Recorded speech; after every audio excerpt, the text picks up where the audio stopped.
And a pleasant good morning, everyone, from Tony'sPicks.com. This is Ramon Scott with the Friday edition of the Morning Steam for November 3rd. Hello, everybody, and welcome to the sports betting capital of the world, Las Vegas. This is Ramon Scott getting ready for another sports betting day here, 9 a.m. Eastern, 6:11 ish here on the West Coast. Thank you for coming in and getting here early. You know what goes on. We just talk for a few minutes, anyways. Let everybody get in here, wake up, do whatever they're doing, get to work, get their coffee, get their betting sheets, and talk about it with our sports card for tonight. Uh, I guess the focus is going to be on the NBA. Don't have any World Series to think about. Bummer, but we'll make do because I don't know if anybody's looked ahead. I know that we saw some discussion. I know Tony. He gets excited when for the next season. Tony gets excited for the next season when it ends. Keep everybody on the right path, right? So right now, baseball just ended. So tomorrow he'll be saying, "Well, we've just got 6 months until spring training," and he'll be, you know how he is, but keeps us abreast. And so what we've seen him talk about is Monday's college basketball card. If you haven't seen it, and you're, an everyday hardcore sports bettor like me, it's a little intimidating to see that Monday card, really as long as your arm.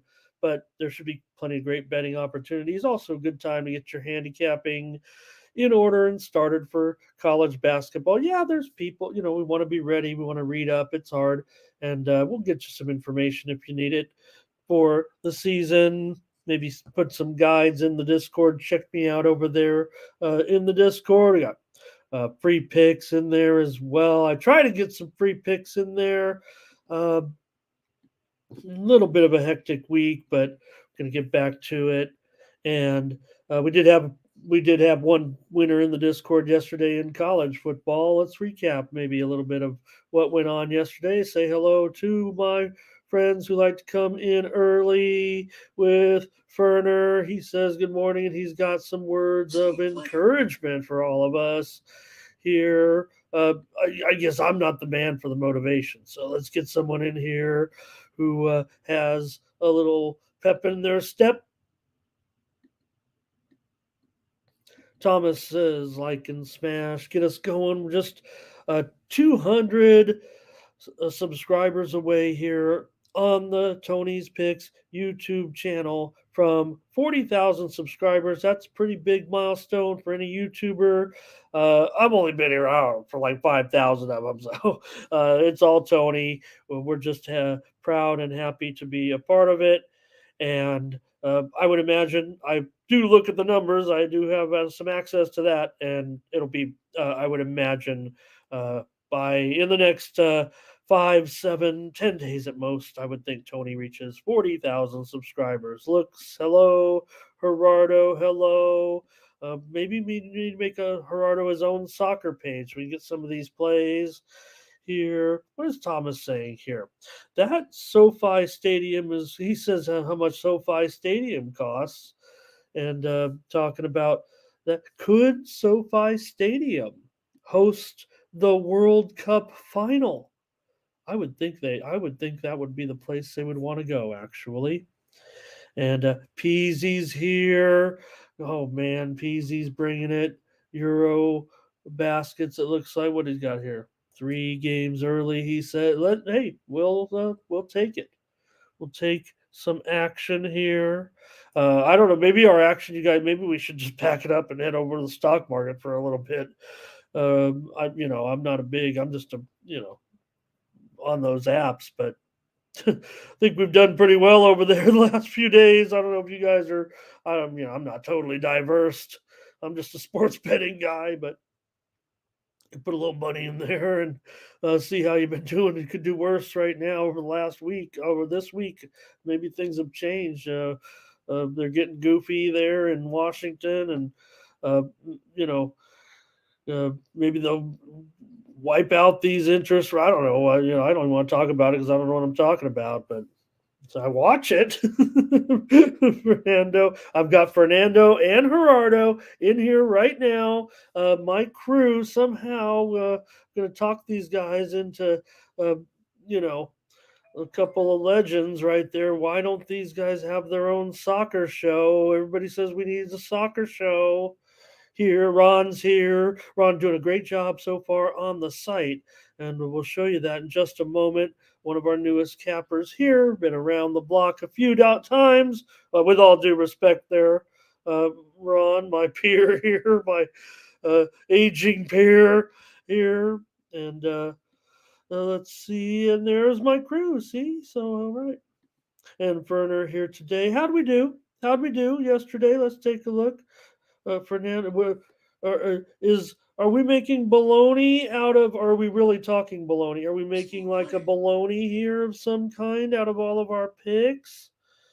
Oh man, some steam's coming in right now on one of our first games. I see right here on the Knicks and the Bucks under. That one's moving right now to the under already as low as 225 and a half or 225 with an overnight of 228. So just a little bit of breaking news here right now to get you started here today. We'll cover all the games, of course, but just see that one. You might have heard it in the background. The steam play coming from the Don Best.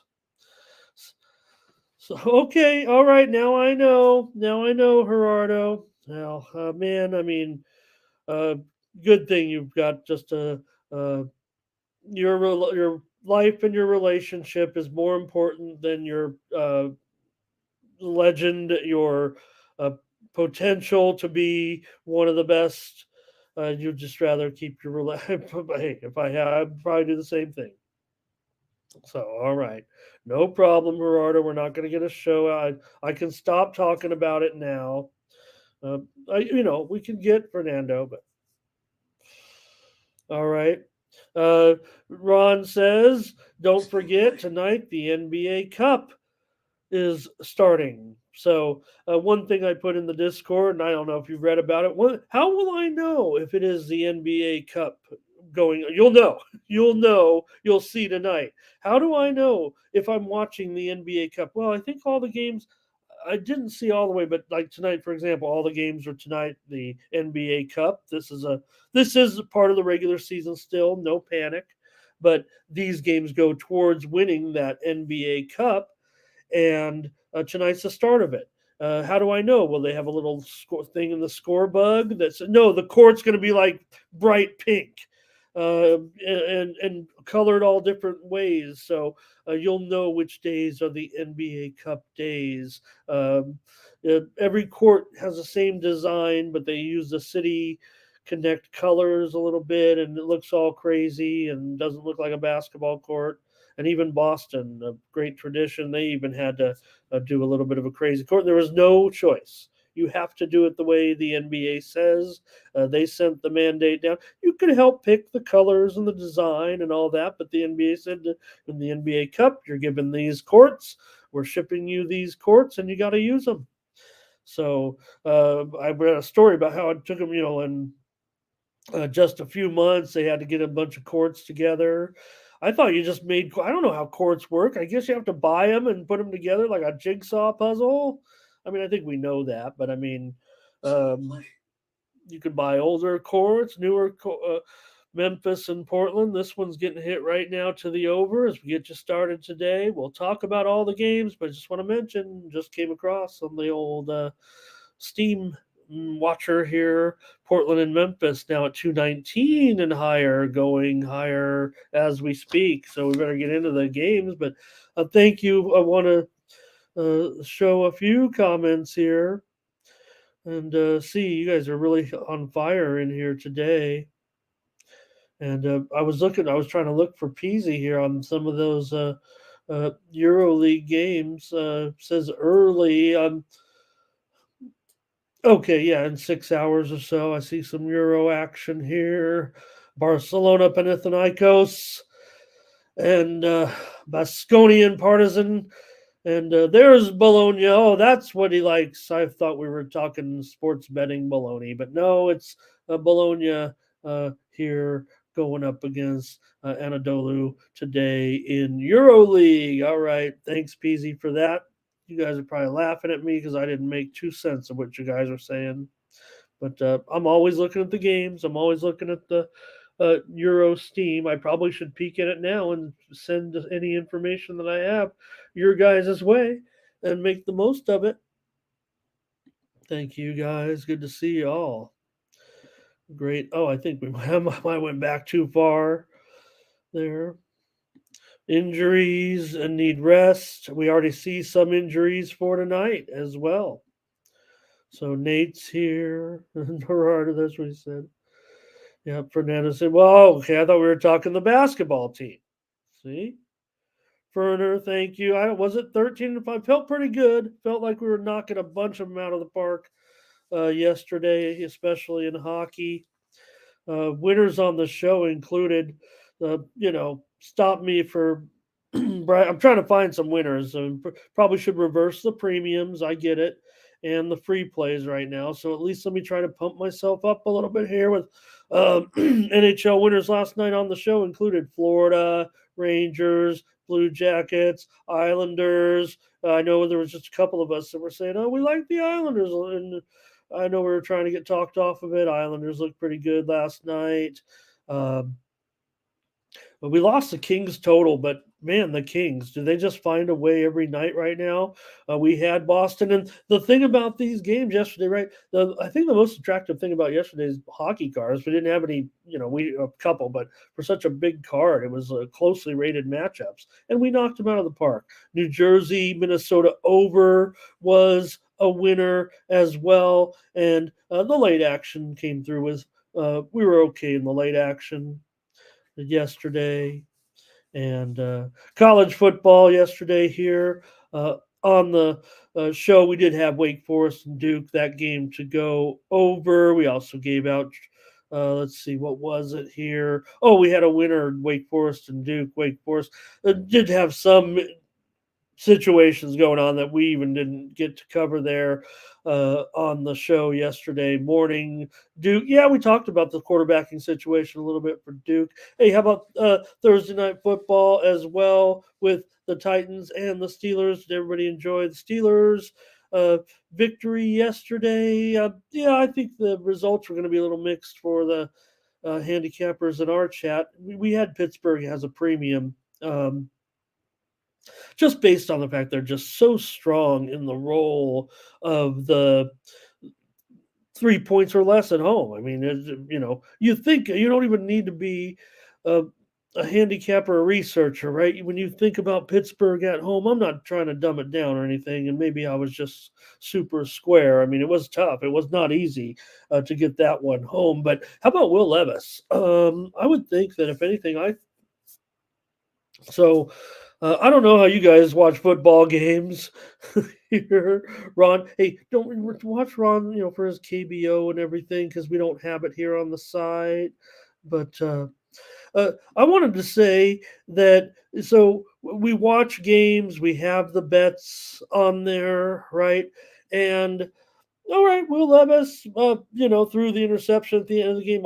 I came away from my take from yesterday's game, other than the profit I made on the Steelers, needing, trying to find premium winners wherever I can. Um, I'm on Will Levis at this point. I mean, look, I mean, this guy throws with he throws hard and accurate. He throws with a nice touch to get it into the sideline slots. I mean, we already knew about Will Levis at Kentucky, but um, I thought he looked pretty good, quite frankly. I mean, look. I thought everybody kind of wants to bury Tannehill a little bit too early. Maybe his star point peak has reached, and maybe he is all that. I mean, he had the decent run in Miami that kind of earned him the right to go, if another team makes some more money and whatever. But he hasn't looked like a superstar. He's just looked like a good NFL quarterback, a decent NFL quarterback. Some people would say even he's not very good, and I get that. I mean, if anything, he's Tannehill's had a pretty good career, I think, considering what his skill set is, and maybe what we were kind of expecting. He kind of developed pretty well as a professional quarterback, right? But to me, Will Levis looks. I think that's the guy you want to try to find a way. Eventually, I think Will Levis. We'll see. We'll see. I mean, I've been wrong on some of the. I'm still trying to pump up this quarterback class a little bit, and think that I'm not necessarily wrong. That I think this quarterback class will be the one. Will be that. I don't know if we can get superstars out of these guys. And now that Richardson went down, I wasn't overhyping Richardson. I just thought everybody was wrong. And now that you start to see it more and more, I mean, there aren't many of those.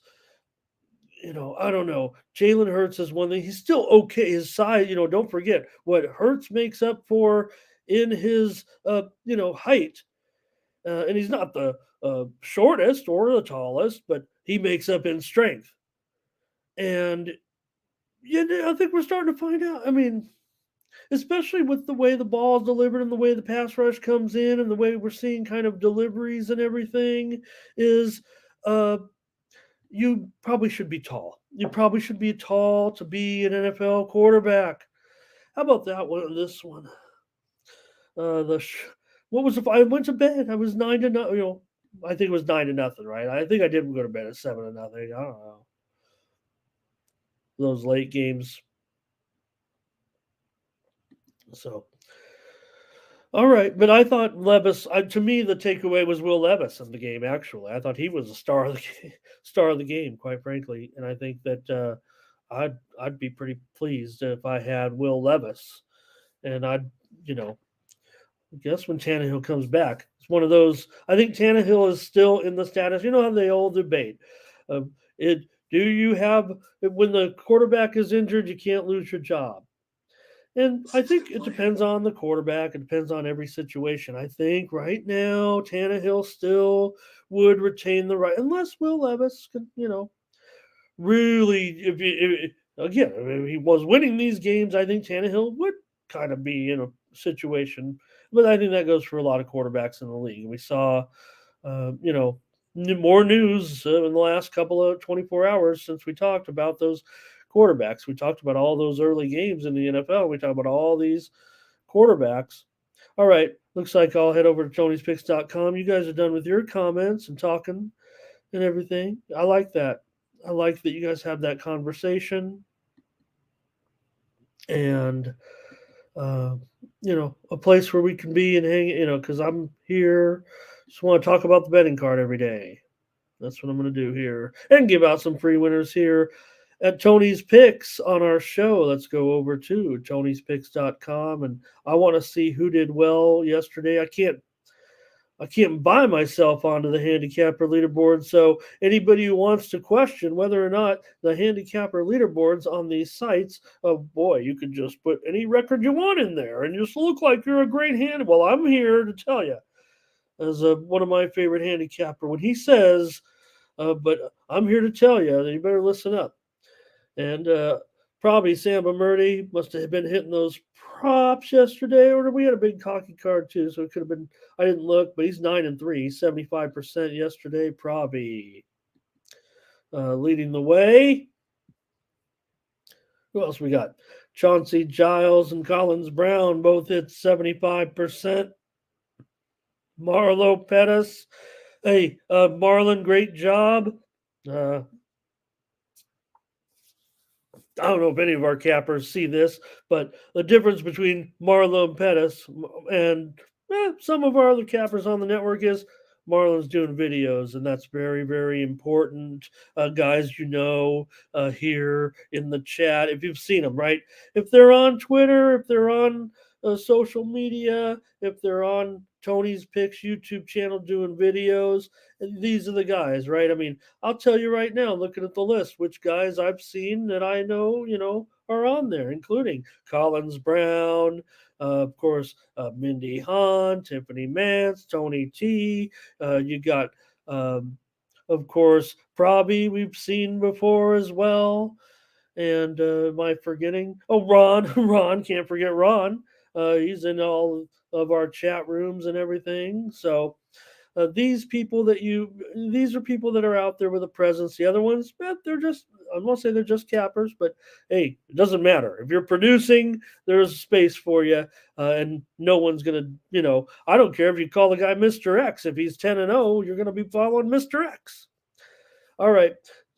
Here, Platinum Bella, Daniel Woloschuk won their only play. Tim Irwin, 2-1. Mindy Hahn in the profit on Thursday.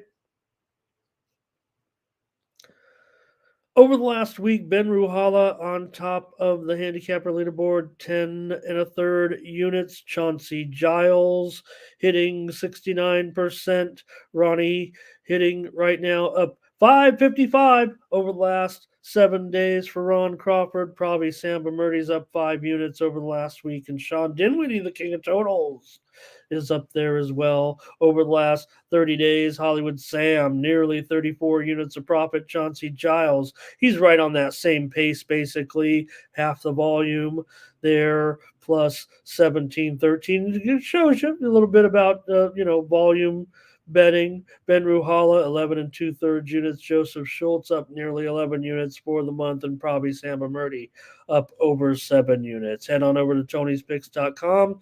Click on the Premium Picks tab. There you'll find our best plays for today. Hopefully going to give you another bunch of free winners today like we did yesterday. If I can give free winners out, I'm okay with that. Maybe my rating will go up, whatever it is. But I would like to get on those leaderboards with those guys and pick some premium winners right now. Here's 3 packs, 5 packs, 7 packs from our team of cappers today here at Tony's Picks. Nick Vartini, he's got his 5-pack up for tonight. He's got 2 in the NBA. He's got 2 in the NHL, and he's got 1 for tonight in soccer. And of course, we know tonight, as we look at the card here for Friday, and we get I don't know if anybody's into the Major League Soccer playoffs right now, but a pretty big weekend in MLS with games here this week. So let's see, Saturday. Cincinnati at Red Bulls, Seattle at Dallas, and I don't know if anybody watches NWSL. I kind of like women's soccer, and Gotham City. They've been kind of the talk of the league right now, and they have the big game against the Portland Thorns. Come at me, Gerardo and Fernando in there. I don't think we cover too much NWSL. Here's Tony with the best bet for today, $15 pick from Daniel as well. Check us out over at Tony'sPicks.com. Click on the All Cappers tab, find a handicapper of your choice, and get signed up. Use that promo code TonyT at checkout. That saves you 20%.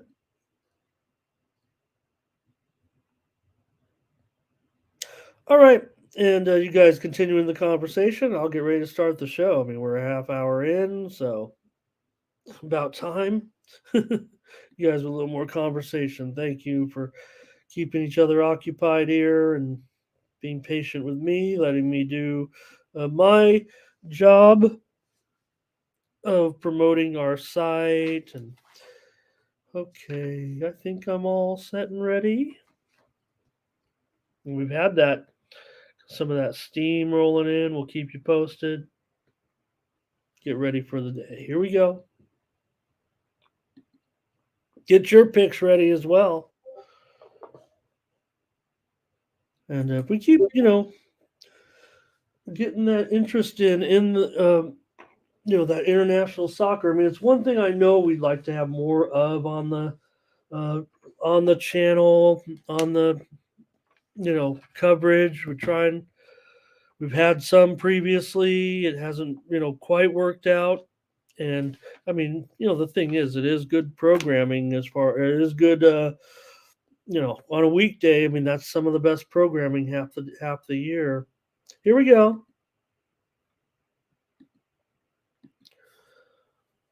All right, it's the NBA In season tournament, the first ever. Oh, this is going to save the NBA. Oh, I could just feel how excited everybody is for the first ever NBA in season tournament. One thing it will do it, because I don't know if there's doldrums to it. Look, we've just started the season. I mean, what are we doing here?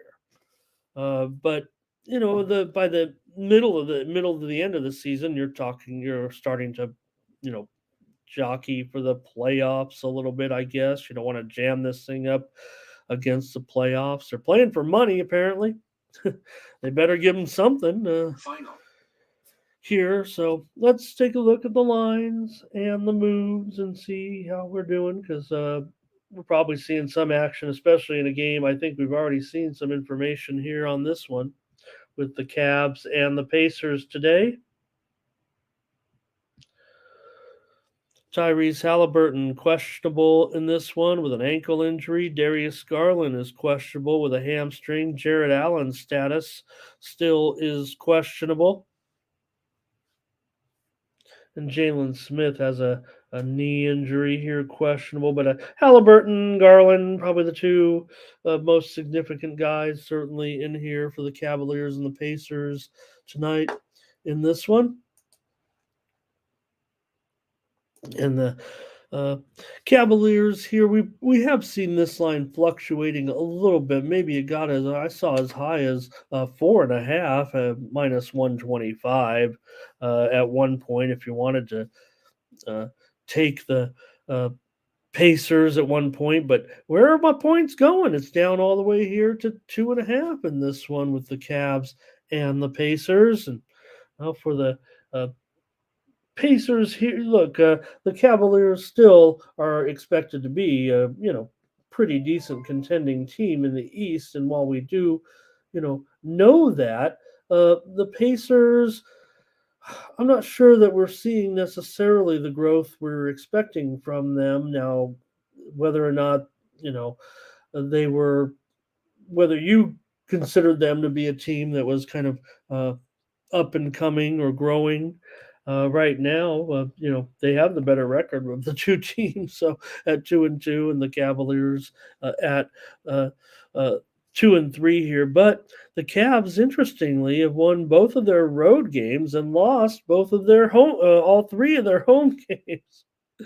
Now, this one usually, when these two teams get together of late, lower scoring games for sure. And this is a familiar matchup here. These guys get together quite frequently.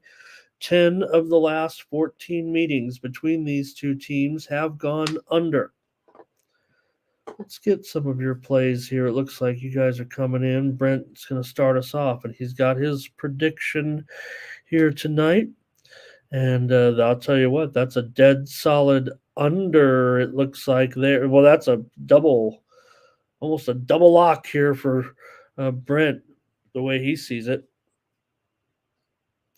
Solo here, Pacers money line. Matt's gonna go out and say, and I'm gonna fade. I'm not fading Matt, and Matt's our Denver correspondent.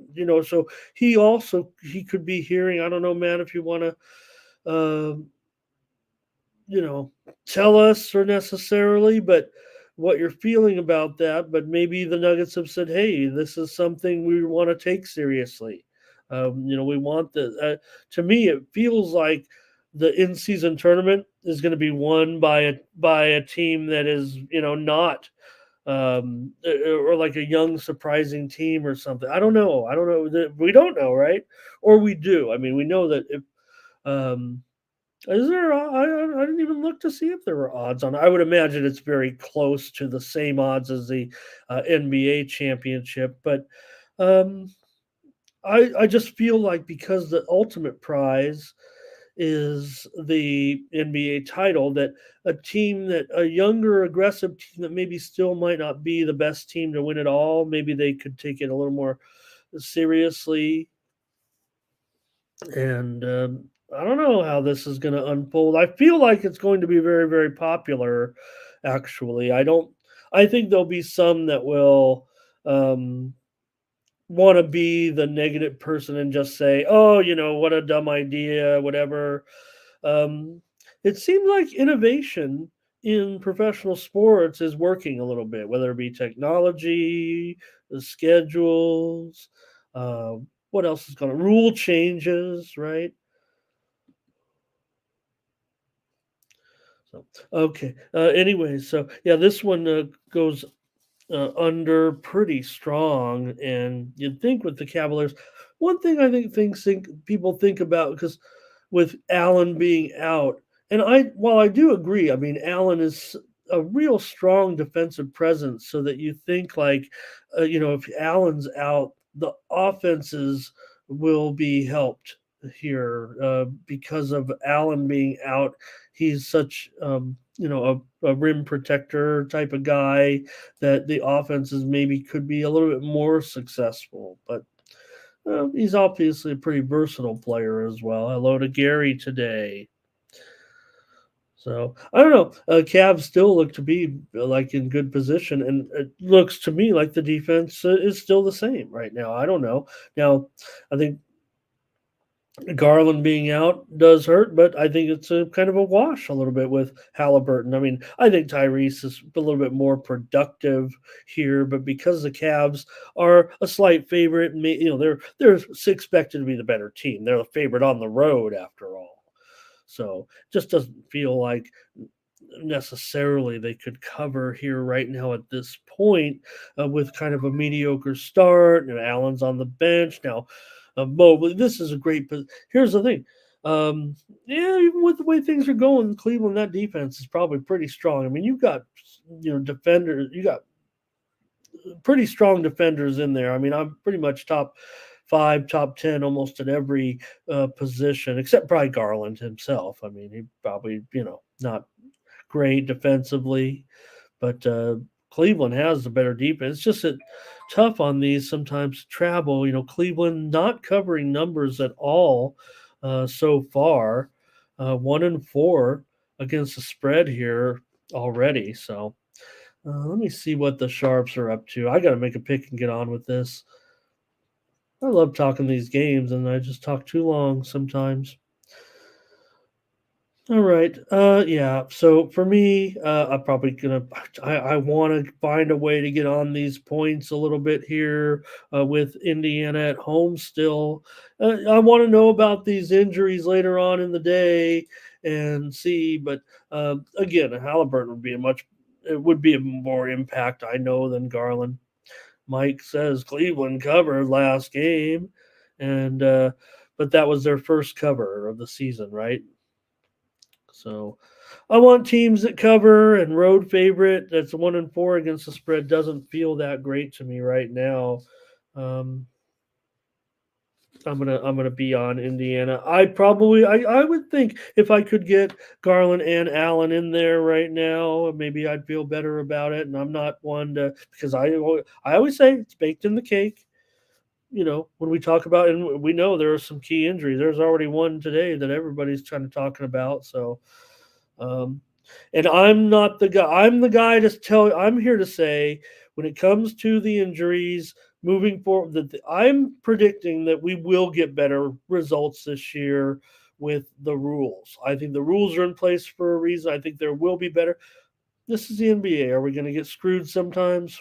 Feels like we might, but so far, I think the indication is we are getting a little bit better information. We'll see. I'll be honest. I'm not going to say you guys are wrong or anybody's wrong disagreeing with me on that. That's the way I see this moving forward. If you looked at those specific rules for what you have to do to look, anytime a guy could sprain his ankle in the morning in the morning shoot around, that nothing you could do about that.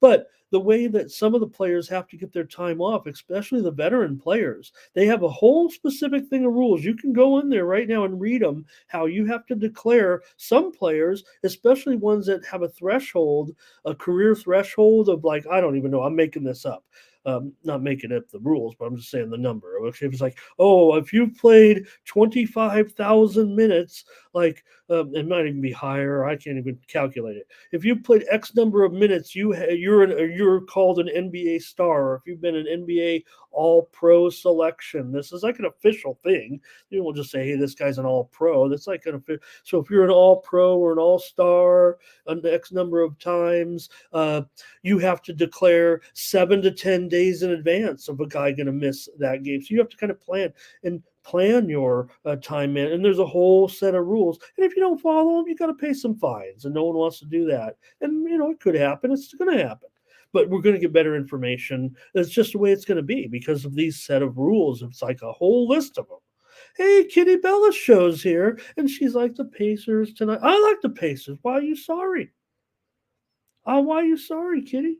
And is that Kitty Bella right there? And if so, Kitty Bella could be the most famous uh, sports betting cat since, or sports cat since the cat that dances at the halftime on Stream East. If you guys know what that is. All right, let's get on with it. I'll take the Pacers. I'll take the Pacers plus the points. Look, well, come on, let's go. Talk about every game for an hour. I've never handicap a horse race longer than the horse race will last. Right? I mean, people spend a half hour, 30 minutes on a 2-minute horse race. There's that much variance. All right, here we go. Knicks and Bucks here in this one, and the Bucks are favored by 5.5. So we've definitely seen a move here to the Knickerbockers overnight, if you will, or at least since the opener, which was about 6.5. It looks like at the high, the total here opened 220 as high as 228, and now we're seeing here as low as 224. We've already reported here since we've been on the show some widely reported steam on the under that made those markets move, and that's what we're here to do here on the morning steam. Hopefully that's why you're joining me. I'm trying to bring you live actionable sports betting information to get you ready for the day, and we're talking about the Knicks and the Bucks in this one.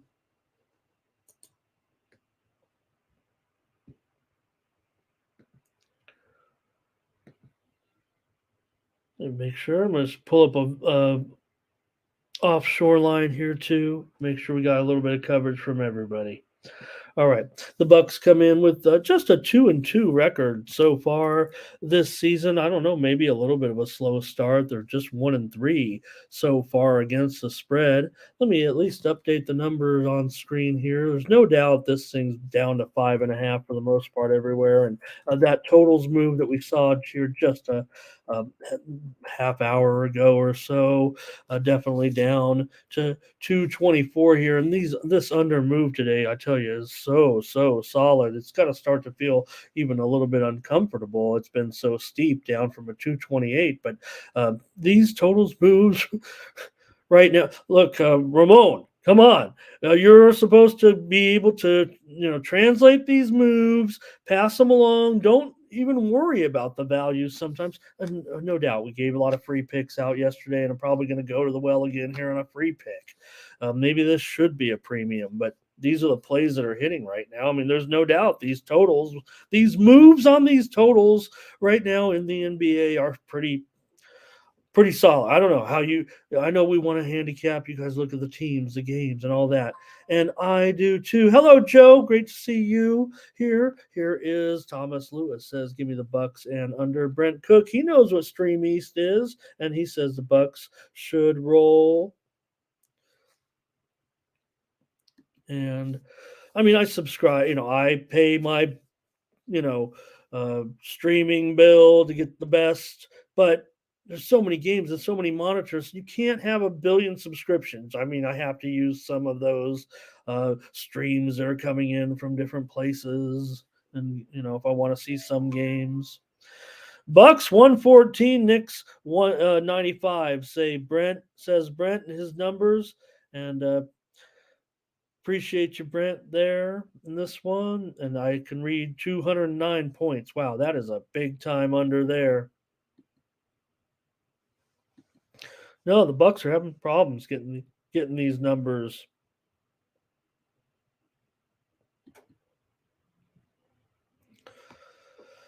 at this point. Anyway, that's what it was. What it feels like now to me. I don't know where the move has come in on the Knicks.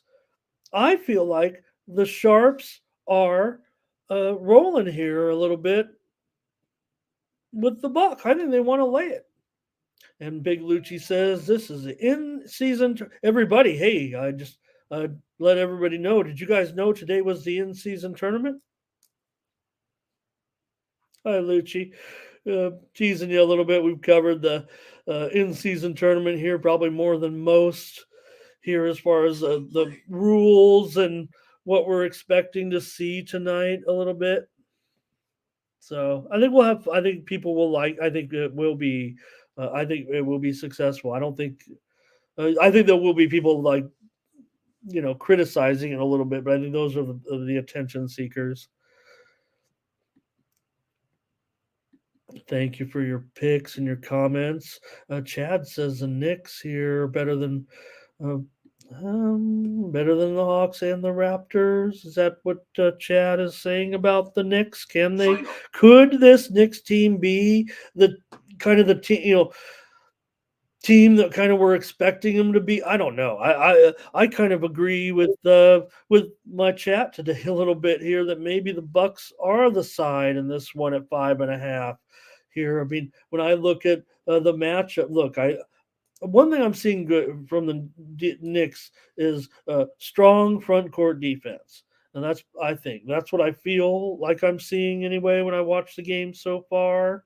Um, I don't always, go by the statistics necessarily when looking at all that because I mean, if you look right now, the Knicks they're 1-4 to the under. I mean, I don't know if that says anything. Also, I mean, does put a little bit of a onus on their offense a little bit. I mean, Brunson with maybe he's not 100% or whatever, and we haven't seen the Barrett too much. He's still probably what's his status today as a game time decision.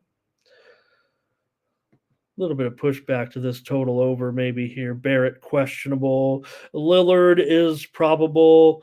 Um, and look, I mean, don't overlook what's going on with Lillard and company. And I feel like they are going to be laying some big points here eventually. With the Bucks just 2-2 so far, it does kind of feel like um, we know they're always going to be laying big points. Here, I don't know. Maybe it is reasonable. I like the Knicks a lot of times. Let's see here. Lucci says that you got to take this. He likes the Knicks, but take it all the way up to 11.5. Is that what you're saying there? So that's going to be a pretty big price, I would imagine. Plus 11.5. What is that? 250? Maybe I'm misreading that here. Okay, Chad. I don't know. It seems like it's going towards the Knicks. That's why I kind of want to get on the Bucks right now because I kind of like the Bucks. Um, to me, it looks like I don't. I'm not understanding kind of what Ramon doesn't know who the Sharps are in this game. I know. I feel like the Sharps are going to take the Buck. I think they're going to lay the points with the Bucks. I'm going to lay the points with the Bucks here. Maybe it's. I think it sounds square. So I don't know, but the line has moved from 6.5 to 5.5. If anything, when I always come on here saying, because everyone wants to talk about value this, value that. If the line was 6.5 and now it's 5.5, that to me says value. Now maybe Barrett status is maybe the thing that's made this. Maybe he is going to play because I think he's been. What did I say? Game time decision. All right, give me the Bucks here. Look, I missed out on this total, but I need to get some. I need some premium winners, and maybe I don't want to say I'm holding back. I mean, I want to give you guys every. I want to win every side, every total. Thank you, Mike. Sharps, they're parlaying the Bucks money line big, says Mike. And again, I don't mind if anybody comes in and says what they think the Sharps. I'm just, I'm not making it up. I'm just trying to put myself in a spot of a professional bettor. I'm supposed to be one. I sit here every day betting. I don't do anything else. Okay. Burner says this is going back up. Thank you, Ray. Probably not going fast enough here. Let's just get it going here with the Bucks. I'll take the Bucks. I know you're busy, Ray. I'm just teasing you. Love you. Thank you. I'm really thankful for all you folks who are joining me in the chat with talking about the games. I mean, where would I be without you guys now?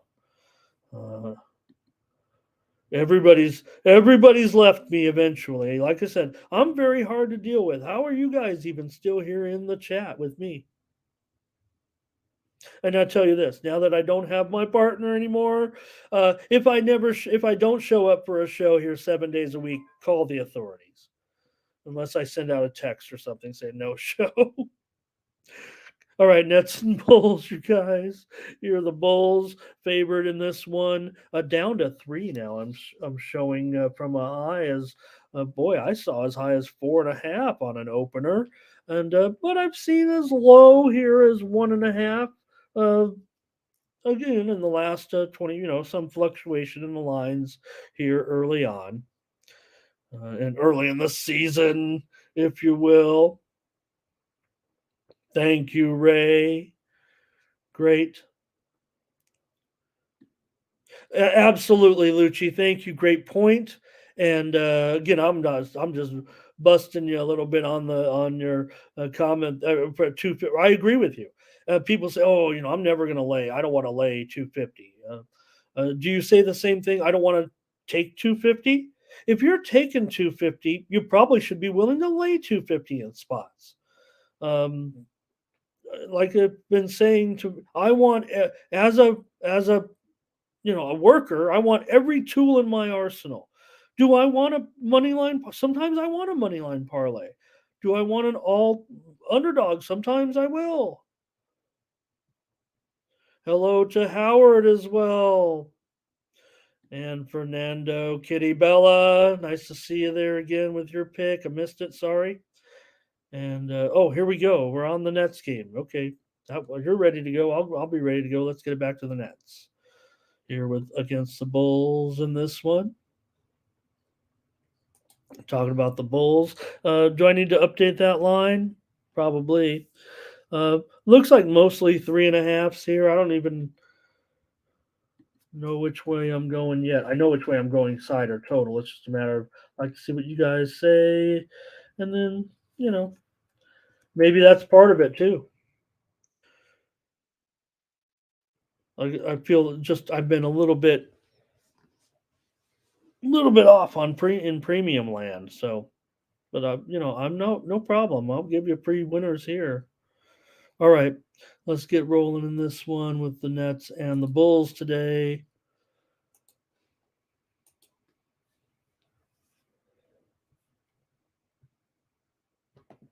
Oops.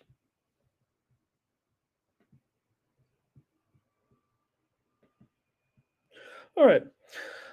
Let's see here. Brooklyn coming in with a record of 2-2 so far, but 4-0. Who said it? Who said they were killing it against the spread? They've been so hot right now against the number. Here is Kitty. She says, leading with the Nets. They need the win. Well, Chicago's 2-3, but they're 1-4 against the spread. Chad says they're killing it. ATS, no doubt about it. And Chad talking about Ben Simmons. Here goes Brent with his play today, and he's got the Bulls to roll over the Nets here. That's definitely that is Bulls. That is over. Hi, Darren. Nice to see you. Ferner says, "Give me the Nets and the over as well."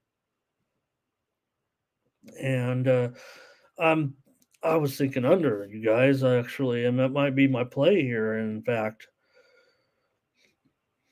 and Chad says, I don't want to lay points with the Bulls right now, not against a Nets team, right? That is uh, undefeated against the spread.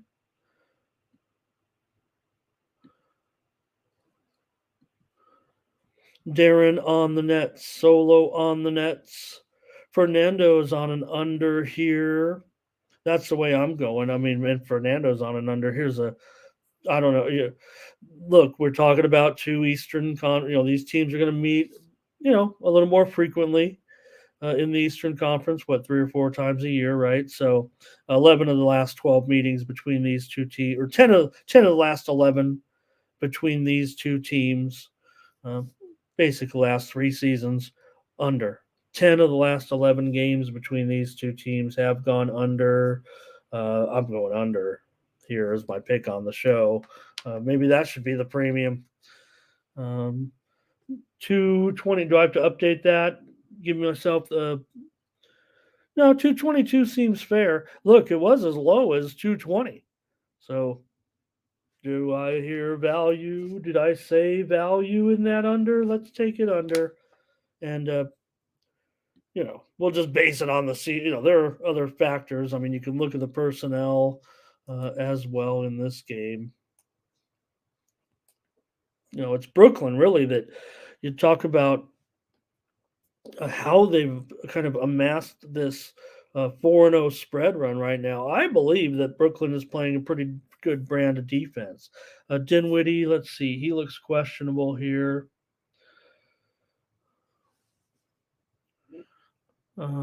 He is questionable. Dennis Smith Jr.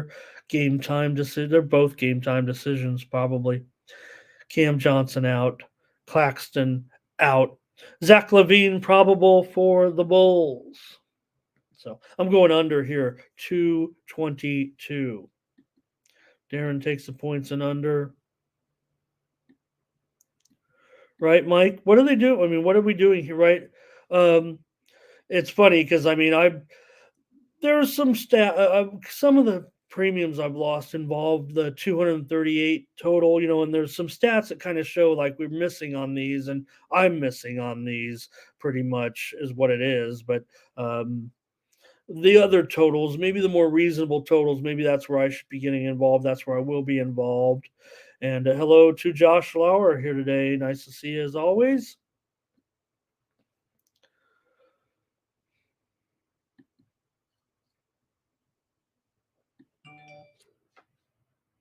Yeah, Brent. Let me see, Brent. I'm gonna try. Let me see if I can at least give you a little bit of emotional support here with the Bulls. I thought I was kind of leaning Brooklyn here, just with this spread run right now. I mean, I want to latch on to some things like this early on, especially like I said.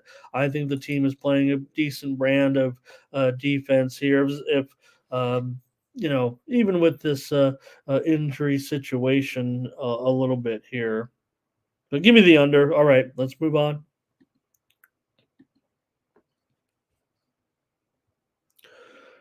All right, the 4-1 Warriors. Don't worry about us. We're the Warriors after all. Taking on the 3-2 Thunder.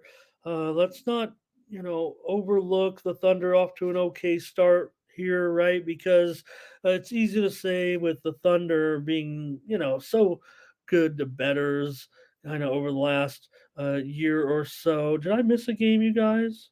Oh no, they're both at 8-10. Okay. I thought it seems to be right when you think of Washington, Miami, and Miami starting at 8 o'clock here. I guess that's the problem. That's the problem for me. Why? Okay, here. So the Warriors a big move here on the spread because of the injury situation. No SGA tonight.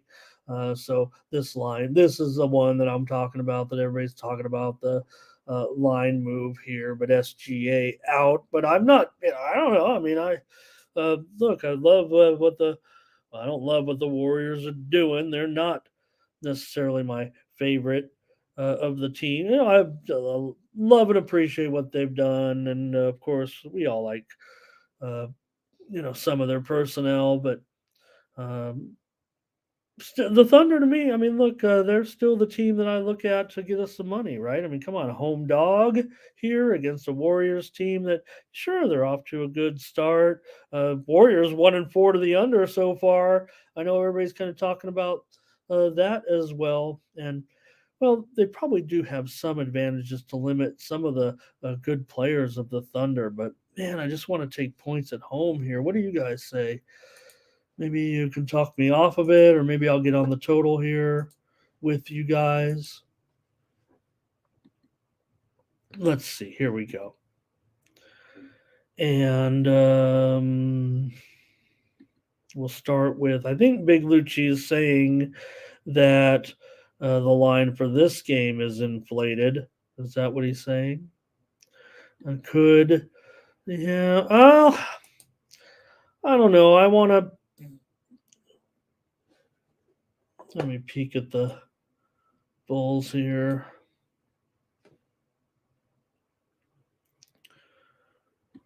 Darren says under in this one.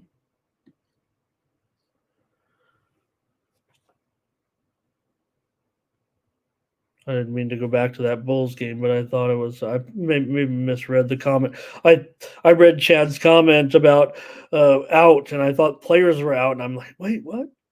Sorry about that. I kind of blew the video here on this one. Warriors win, Thunders cover. Kitty says Warriors dominate the Thunder tonight and cover.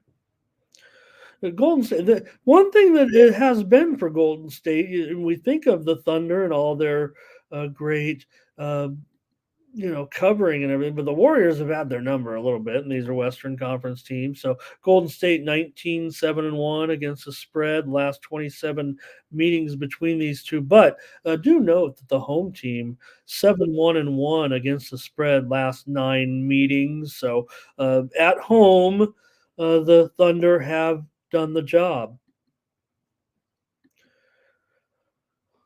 Little prop action here on Giddy. I don't know. I mean, don't even Clay. I mean, look, Clay might not be that guy anymore, but you're never gonna, charge him with a lack of effort and to me, his defensive mind. I think Clay underrated. I mean, that's not always the matchup I think on Giddy, but it might be.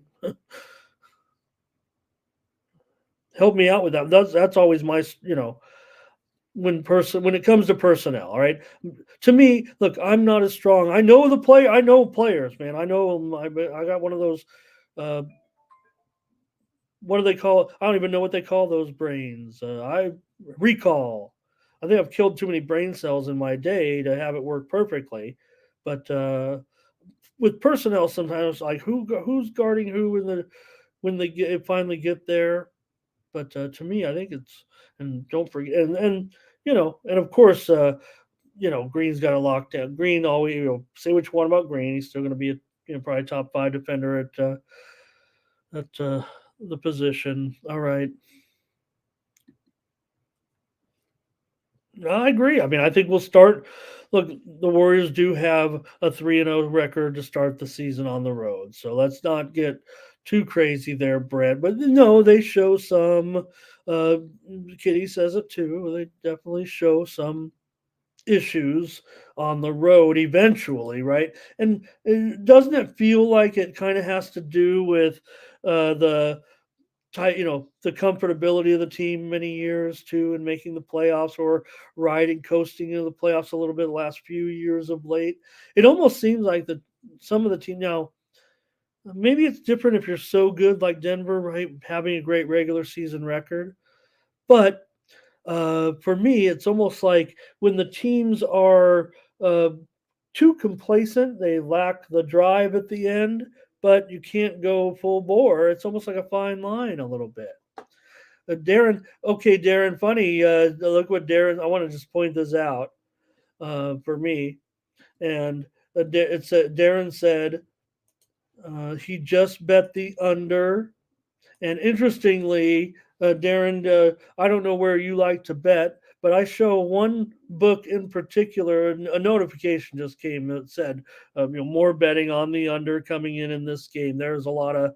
It's all been under, basically for the last 3 hours from betters here in this one. Solo says he lit up. Giddy lit up Clay.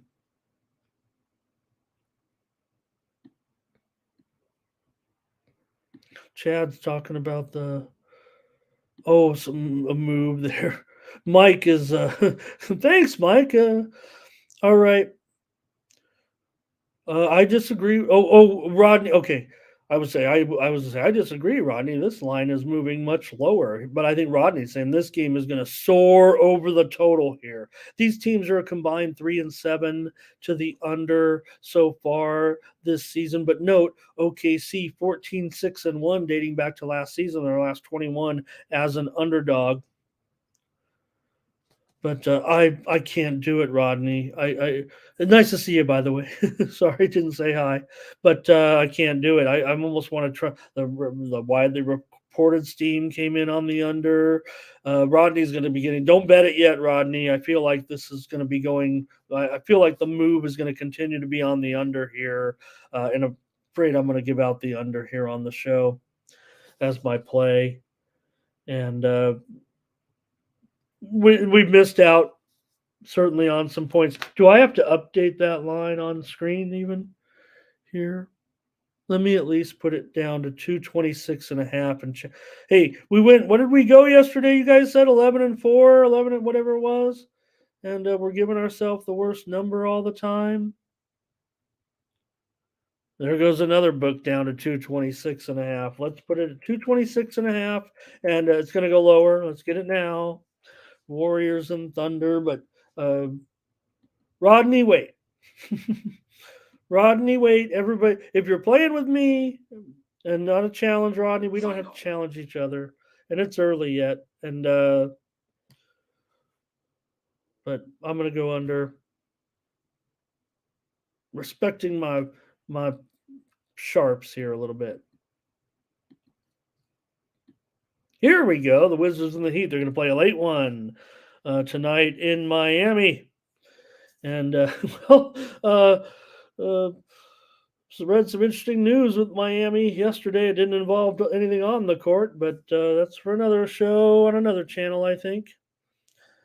Here with the Heat, big favorite in this one by 9.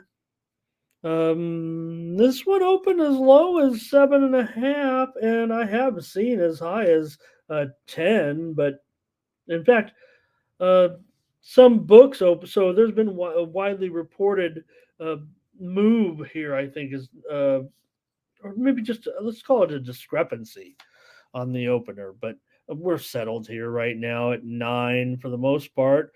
Do show the sharpest book here in Las Vegas up to 9.5 currently, and the total here for this one has dropped to as low as 224.5. Here's another one on the move lower today. I think that's what I think. I feel like it's more of a league wide trend right now. You saw some of the scores. Look, I know Boston. You know that 155 that I joked about yesterday. I guess that was their second. Was it their second highest regular? I don't know what they said. Second highest non overtime score ever. I think that was an anomaly. I feel like the scores. I feel like this is more of a league wide trend to the under here. Like we've started too high, haven't we? A little bit. I almost feel like we're getting away from that some of those obnoxious overs that we were having. I don't know. I think maybe teams figured out that might not be the way to go. It's still going to happen, and it's about the pace. And I think Rodney said it real good talking about that other game, whether we agree or disagree.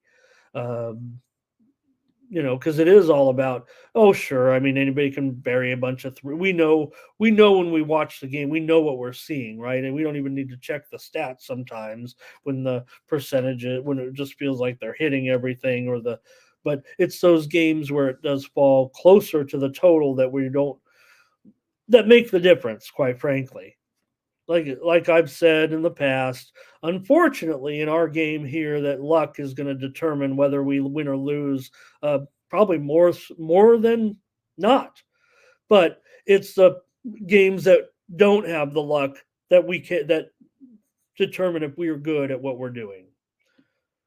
So hopefully you're here for some of this great sports betting philosophy. But let's look at this one with the Heat here for Brent. He says 113, 110, right on here. Darren does like the over. Solo likes the Wizards. And Mike says he thinks it's going to land right in there. So he says that, try to. And this is one, if I feel this way, Mike, like this, I won't necessarily, I'll open up a ticket, usually either Miami money line or Wizards plus 10 or more. I'll when I want to play a game like that where I'm thinking it is right or in the middle, and even agreeing here a little bit with what Brent was saying. If you think the game is kind of right on, so but you want to watch the game or you think it is going to be, um, I don't know, because it's tough if you don't do live betting. But open up your ticket with the extreme. Don't go just right in the middle. Don't pick a point. Take the dog and add 3 or more points, or take the favorite and get it down by 3 or 4 points, and open your ticket that way. And maybe just and then work with it as you get into the game, because then you'll have you know more. You could be out of it right away, just like anybody who has one specific plan. If it backfires early. The Heatman covering spreads, says Rodney, dating back to last season here. Obviously, says or yeah, in the favorite role as the last five. So right, because so far the Heat have been obviously a disappointment, but uh, at 1-4, we're not necessarily expecting that from the Heat. So how can they be such a large favorite here? Because the Warriors aren't. I mean, the Wizards aren't very good against the number either right now.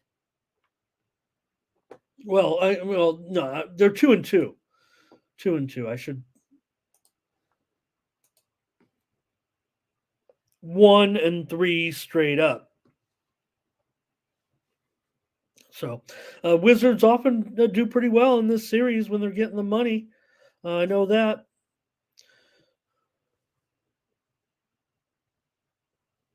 Rodney says, they have. Oh, are they even going to get up for this game? Right. Rodney. Don't forget, this is, after all, the in-season tournament. If that doesn't motivate you, I don't know what will, other than the playoffs. I kind of agree. I kind of want to take Washington here, and you know what else I want to take. We'll see. Darren, well, Washington 2-2 against, but you could be talking about in general. Now, Washington has been pretty strong over team dating back to last season. Remember, they're not a playoff team, so their games are kind of run the same. But those games are kind of going over last year a little bit. But Miami more so under here. All right, Curvin. I'll do it with you guys. It feels like we're leaning a little bit Washington in here. That Miami is not a good. We know, right? I mean, Miami was that team last year, right? They weren't covering. They don't cover things. They're good, right? We like. I mean, make an adjustment here.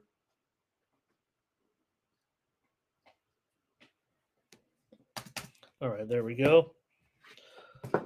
One day soon, I'll be all caught up on my setup here. Okay. Yeah, apparently it's money. So Rodney, they don't need a trophy. There is a trophy. It looks that looks a little different than the Larry O'Brien trophy, but I think it's an extra check. Anytime you give these guys a chance to make a little extra money, I guess uh, they might be a little more into it. And if you can do it in less games than 82, again, these count towards the regular season standings as well as the in-game in-season tournament. So I'm going to take Washington here +9 in this one. Again, I don't want to be my Amy at this point covering numbers. It just doesn't feel like they're in. That's more what they're not interested in, right? Rodney here, no doubt. Wizards 3-1 to the over so far, um, but you better clean this up. And I don't know how. We'll see. If teams interested in playing defense here. I would think the only one who might have trouble. It's funny. I mean, you think of a matchup like if it's here in Jordan Poole, everybody makes fun. If when Jordan Poole tries, I think he's a good defense. You know, and again, I mean, he takes a lot of plays off too. But I know people. Warriors are all celebrating his departure and everything, but I think it's I'm still a little bit okay with Poole. I know everybody's kind of down on him. Gafford game time decision here. Uh, Jimmy buckets. What's his status too? Don't forget. Let me see here. I don't think he has a. In fact, this total's moved back up here right now. I'll say that. I'll keep it at 224 and a half, but we're seeing action here to the over right now up to 225 and a half, even 226 now at Bovada. Could it be that I think we knew Butler was in, so I know he had. Kitty wants to take Washington here as well, but Bam probable as well. So I don't know. There's definitely a move to the over here right this second, and also a move here to what did I say? 224 and a half, 225 ish. So I'll keep it at 224 and a half because I'm leaning under, but I think it could be at for 225 here. A little bit of move, a little bit of pushback here, and we're seeing on the next game too. So let's move on.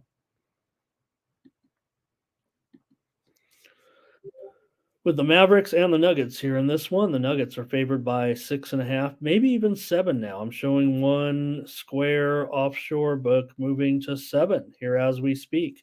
This one also seeing movement to the under right now. And this one's opened as high as I saw 227.5 as the high number. And now I'm seeing this one getting as low here of 225.5 with the books, with the tote lighting up right now on the under. It looks like there are. Oops, I missed my scoreboard there. We drawn out the odds a little bit. No problem. We'll just continue on. We're not worried about that. For me here, I see this move here to the under. Let's see what you guys got. Let's see you guys coming in with a few comments already. Maybe it's a little bit of under for Darren, but over for Curvin. What is Curvin's? Is that a ticket or a receipt? I'm trying to look at Curvin's avatar. All right, let's get you some numbers on this one.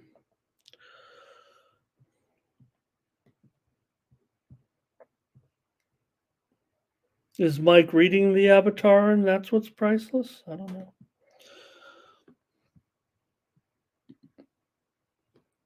Oh, dice Curvin. Okay. All right, here Darren is ready. He is on the under. It looks like in this one with also here's Ferner. He wants to go with Denver at home. This is the hottest matchup of the night. This is the game of the night, obviously, with the Mavericks and the Nuggets. With Nuggets off to a 4-1 start, and well, you know what? Right now, the Dallas Mavericks, they're having the last laugh, aren't they? With what's going on, we want to be quick, kind of to criticize the Mavericks a little bit. With I did. Okay, maybe it was just me, but with Kyrie coming, how would Kyrie? Well, how is Mark Cuban, who I don't know. I mean,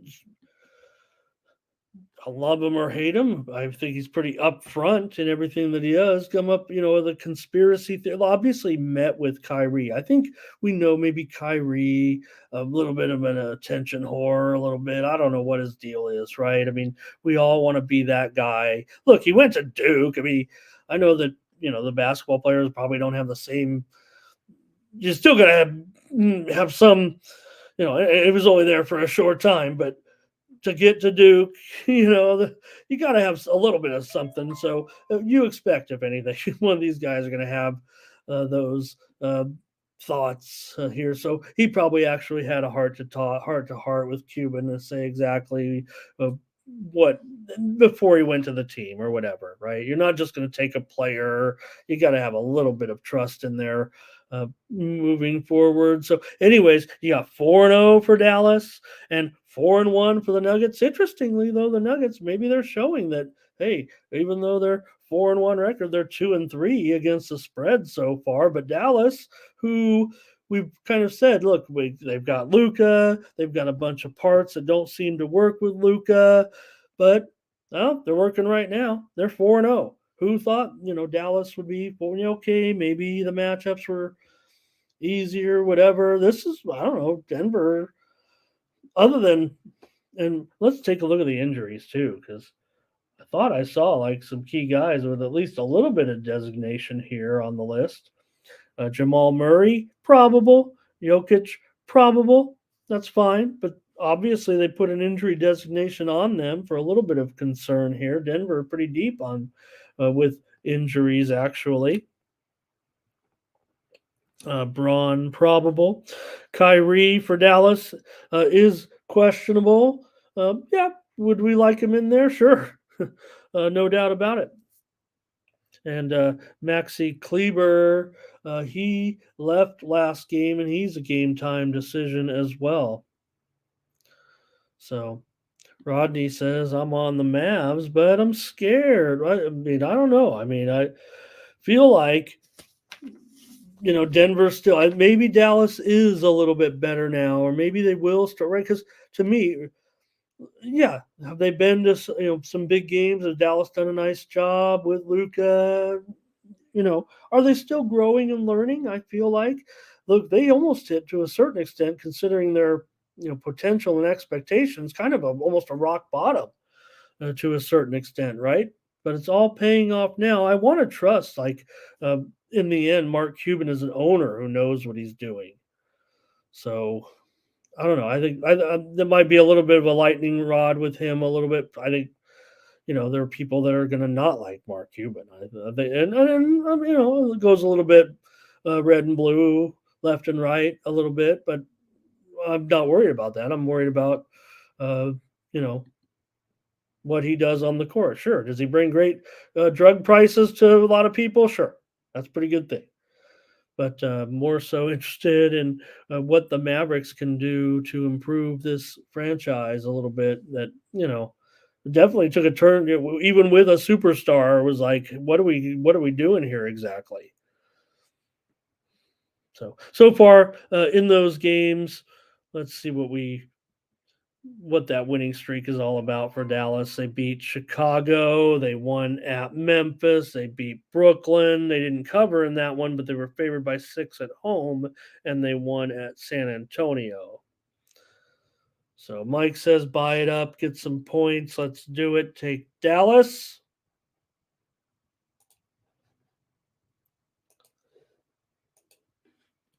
And that's the way I was,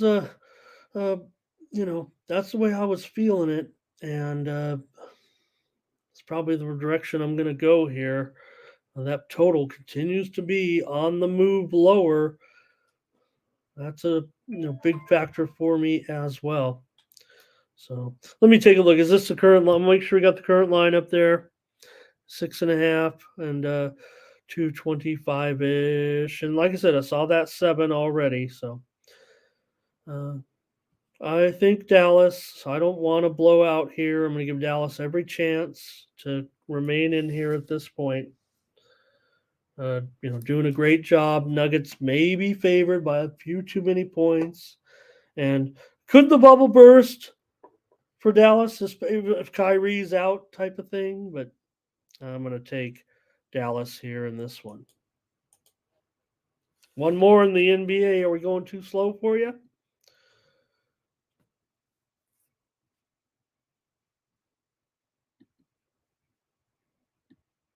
There we go. Whoa. 218 fifths. The Grizzlies favored on the road here against the Trailblazers. And the Grizzlies, let's take a look here. Grizzlies favored by up to 3.5 now, and the total has gone way up. And this one, the total's gone up for sure. And the move is on the Grizzlies here. I'm showing this total now as high as 222. And the Grizzlies favored by 3.5. There are some threes still out there, but it looks like everything's moving to 3.5 for the 0-5 Memphis Grizzlies on the road here. Memphis on the road without a win yet, uh, favored and moving higher in this one. Now we know that the Blazers do have some key injury woes right now with Simons out with that thumb injury. Yeah, one of the best young stars, and Scoot Henderson, another young player that's been looking good. He's out, and Ish Wainwright's out too, and he's been doing some good things so far, been contributing. So those are the significant situation here, I would think, is what they're basically saying, that the Trailblazers playing a Memphis team that still should be all that in the end, right? They should be able to fix this a little bit, despite this disastrous start without their superstar. And again, until further no, I'm, Morant didn't seem to get it, right? Look, we don't need to talk about him for the half the season, pretty much. So there's no reason to belabor the point. But it didn't seem like he got it, and doesn't seem like there'll be any change with Morant. Sure, he'll come back and he'll be fine, I guess. But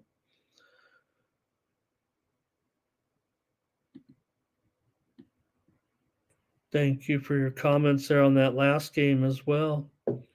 So Memphis, they do have a cover. They're 1-4 against the spread. Meanwhile, Portland 2-3, 2-3 against the number thus far. I gotta think Portland's got some pretty good matchups, even without Simons in the lineup. I mean, uh, Malcolm Brogdon here. Lucci says the injuries, they don't really matter. And he's right to a certain extent. It's baked in the cake, but you do have. I think the best thing about the injuries is it does give everyone a chance to handicap what's left, and maybe allows a better cappers or better analysis to rise to the top, if anything. Right. For example, the biggest games we know the most information, so that's why it's always kind of the easier ones to handicap.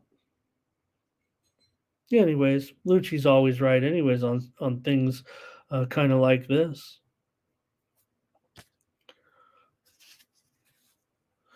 All right. For Portland, so Brogdon, I mean, I think Brogdon can do just fine in this game. I think, Aiton certainly against Tillman here can probably do pretty well. Now, Memphis has pretty outstanding matchups, too. I mean, you got to figure Jackson will have a big game. And what's the deal here? Let me see here.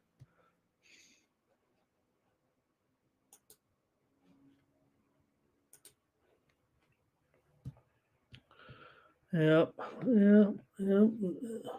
All right. I like the matchup also for, maybe for, who is that? Zaire Williams, I would guess, against Thibault. Anyways, this total, I see this total moving like this down to 222 right now.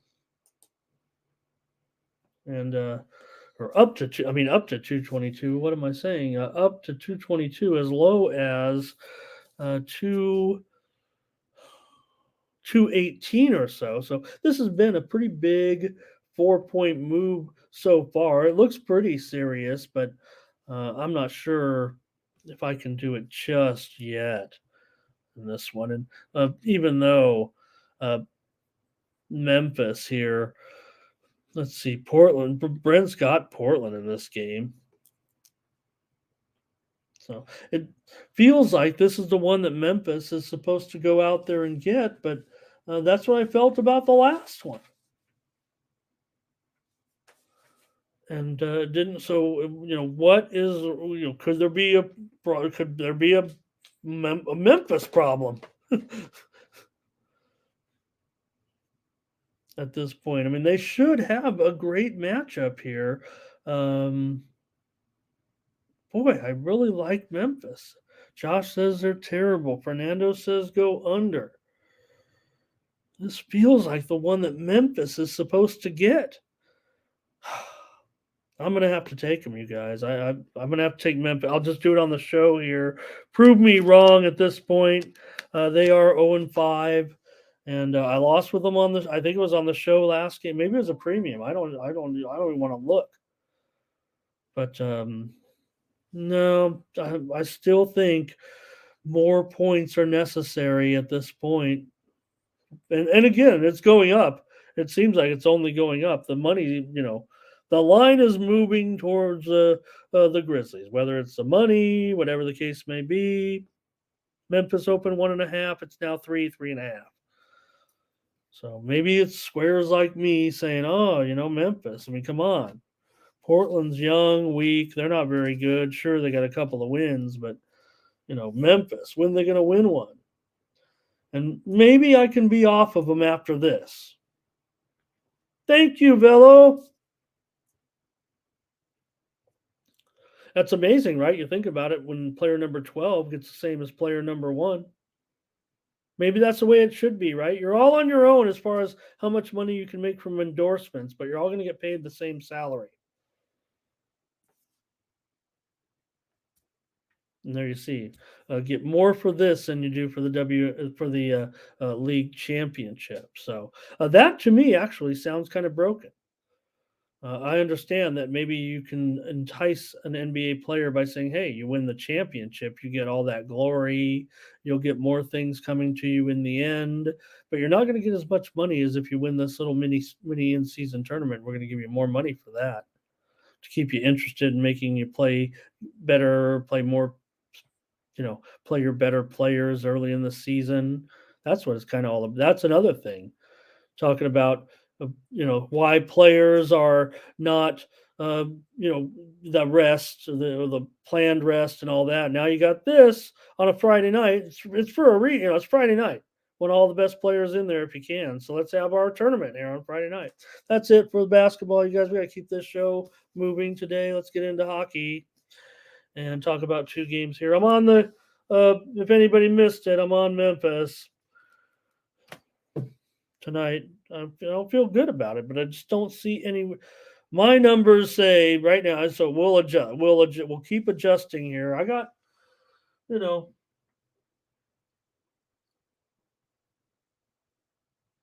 where do I have the? I have the Blazers last in the Northwest. All right, and I got Memphis second. All right, here we go. NHL.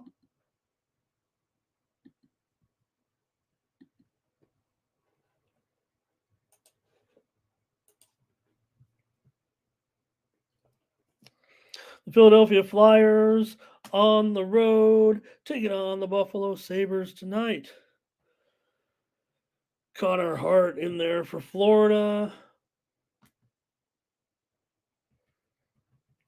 And Luukkonen for the Sabres, big price here, $1.80 or so. I see as low as $1.65 and as high as $1.85 right now at DraftKings. 20-cent difference there. Total mostly 6.5 over 25 or over 30 here, a little bit. And Philadelphia, let's take a look. Maybe I'm seeing different goalie here now at a few sites, and I will update it if that's the case. Could be Urson in there today. Let me check one more site.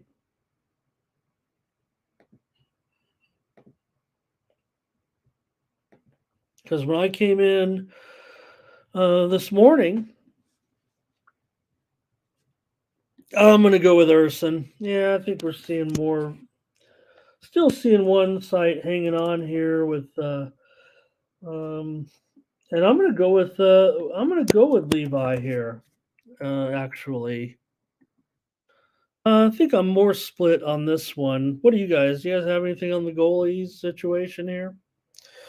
In this one, Let's take a look at the matchup here. Man, hard to believe we're already 10 games in for a lot of these teams already. So already 10, 12% of the schedule here. All right, Philadelphia coming in 4-5 and 1. Buffalo 5-5 right now.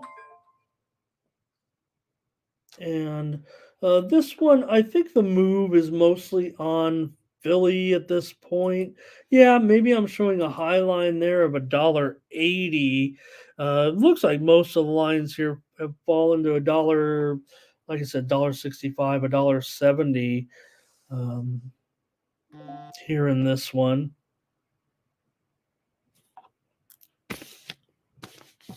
So I don't know. That seems almost reasonable. Maybe I'm leaving the Buffalo money up there because that's the way I want to. That's the way I kind of wanted to go with this one. I'm always down on the Flyers.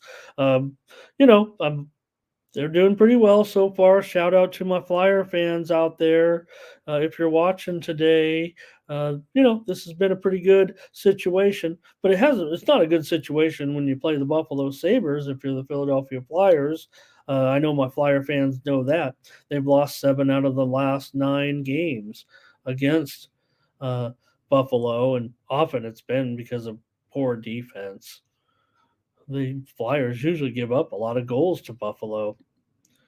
Fernando says he will go under here. Brent says he's got this one 7 goals today, it looks like. Fernando is on the Sabres here as well. I kind of want to take the Sabres. Maybe I'll leave that line up there, but Brent says easy money tonight with the Sabres. Who wants to lay $1.80? I don't, but I don't necessarily this one. I'm not sure. I'm not very confident in uh, Buffalo necessarily on the puck line. Both these teams have been, among the best puck line teams so far, and that's usually what I like to see.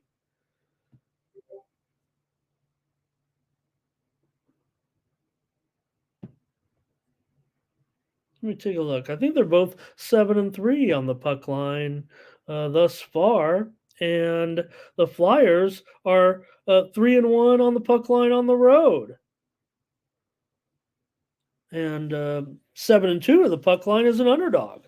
So they've been hanging in there for sure. I don't want to lay it with Buffalo. Maybe it will be 4-3. Feels like it's going to be higher scoring than that. Feels like it's going to be 5-4 or something. Quite honestly, I feel like let's just go with Buffalo. I think you guys know where I'm headed uh, with that one. We'll see. Buffalo's 3-6 to the under so far, and Philadelphia is 4-5 to the under. This is, I'm already. Like I said, I thought I saw a 7 out there. No, 6.5 over 30 pretty much everywhere. Over 35 at some spots as well. South Point opened it 7 under 35 and have since moved to 6.5 over 35. That's almost the same line. And I'll take the Sabres here minus. I'll say $1.80. I know I can go out there and get $1.65 at some places, and I'll probably do that. That seems a little cheap if the Flyers, especially if the Flyers don't have Connor Hart in there, and if the Sabres have Levi, that even makes it feels that much better, right? I think Levi. I'm high on Levi. I think he is going to be a goaltender in the league for a very long time. I think I'm not, you know, there are better hockey experts out there than me. I'm just listening to what those hockey experts say, and from what I see, I agree. So we'll see. Could be Luukkonen in there. I don't have a problem with him either if he's in the game. I definitely like having Urson in there instead of Connor Hart. So there's no doubt about that. Just gonna see if I had maybe a little bit of an clarification on the goalie, but we'll move on unless you guys have some comments. Here come your comments.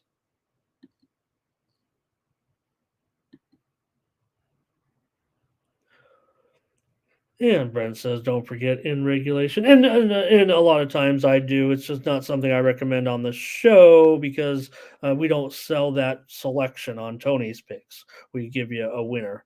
We don't have that option available yet. Lukanen likely here, so let's go ahead and now that we see that, let's go ahead and get Devin Levi out of there and go back to Lukanen. That's fine. Not worried about it. But like I said, Urson definitely is unconfirmed here, but I think more are showing Urson in there than Hart. Lukanen was in the starters crease, according to the beat writer today. Lukanen 3-1 with a 2.6 goals against. He does have a shutout, of course, this season, 92.5% save percentage for Urson. 0-2-1, by the way, for Urson for a Flyers team that's 4-5-1. So 4.8 goals against and a dismal save percentage. Absolutely the worst in the league so far, 76%. But he did have that uh, one stretch in there. So, he'll go back up. He's not gonna. Nobody's gonna save 76%. But all right, Flyers are due. Who said it? Oh, it's Mike, of course. Yep. Mike says the Flyers are due. They've lost three straight, and they were all at home. They're going on the road here now, and I'm just chalking it up to a hot start. I'm always going to be down on. I'll let you know when I've changed my mind on Philadelphia. I'll take Buffalo here today.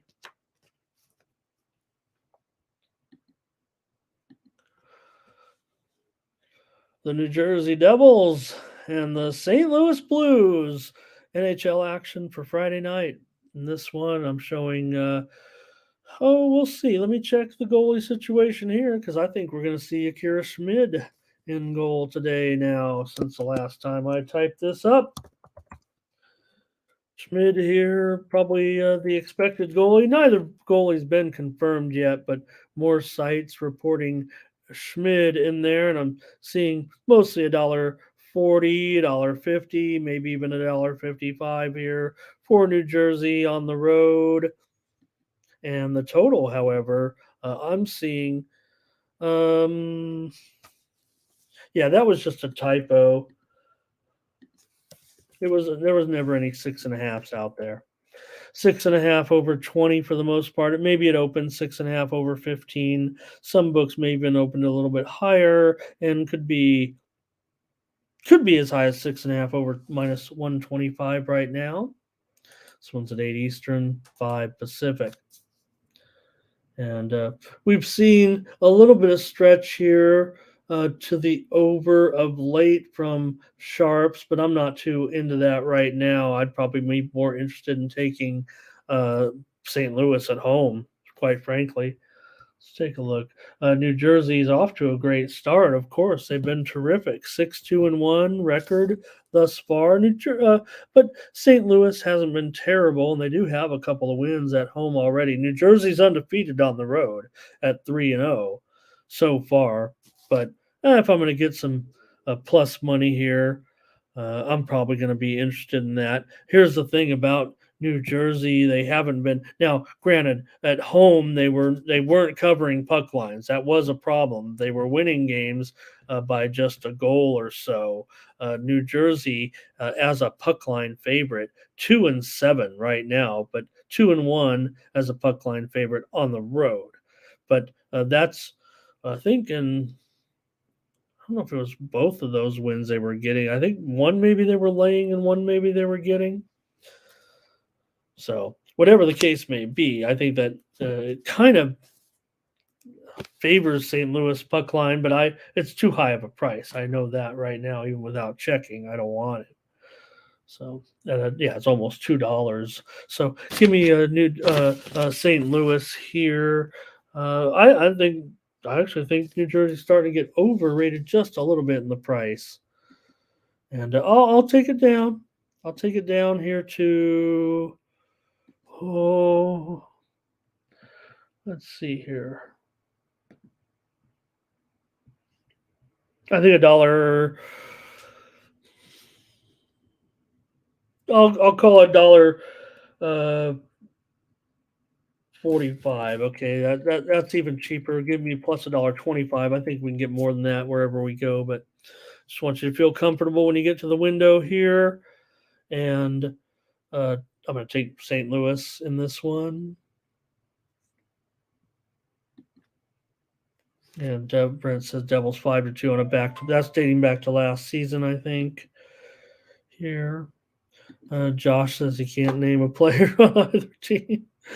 Sometimes I can't either, Josh. That's fine. That's not what we're all about. But I bet if I read, if I read to you some of the guys in the lineup tonight, you'd know. Well, maybe not. But I think that's the one great thing about hockey, because of you're always going to see, the two or three lines in there coming in, right? That's what makes it great. You got to have a balanced team, but let's see tonight. So, I mean, look at New Jersey. I mean, come on. Guys who are putting up some big numbers so far for New Jersey. Hughes, Toffoli, Bratt, Meyer. These guys are really doing it right now. Even some top-notch defensemen in there. Hamilton. So there's some, these guys probably do. certainly bigger names really than St. Louis right now. But all right. Thanks, you guys. I'll take St. Louis, though. That's it for hockey.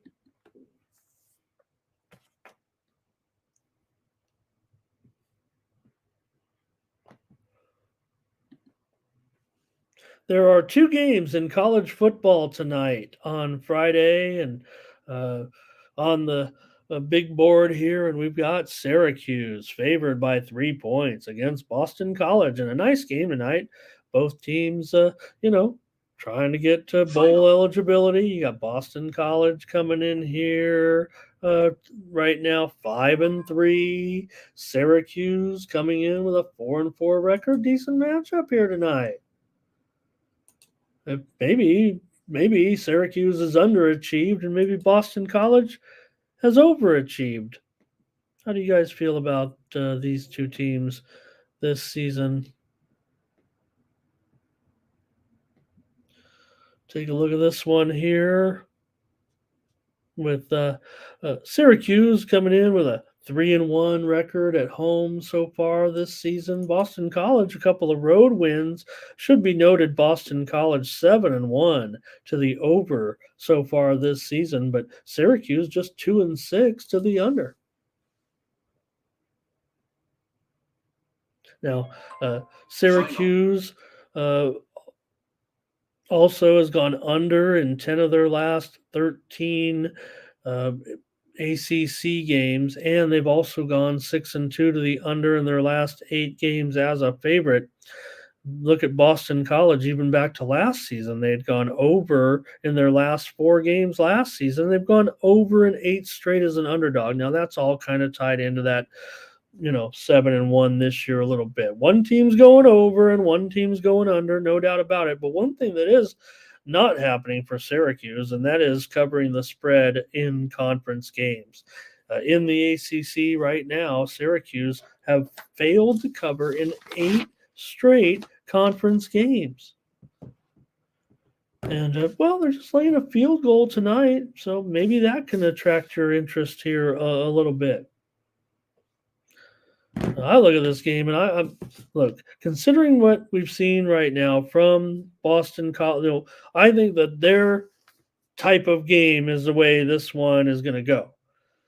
They average 28 points a game and they allow 28 points a game. Syracuse, they average 26 points a game. They allow 24, but I think if you look at home, where Syracuse averages 39 points per game. So I think Syracuse, look, they played some tough teams here as part of this losing streak. They Lost at Virginia Tech. They got kind of overwhelmed there a little bit. And Virginia Tech, I'll give you, they're not old. They're not all about Virginia Tech right now, but they lost basically their last three games on the road at Virginia Tech, at Florida State, at North Carolina. They were outscored in those games 120-20 or 119-20. If I could do better math on the fly.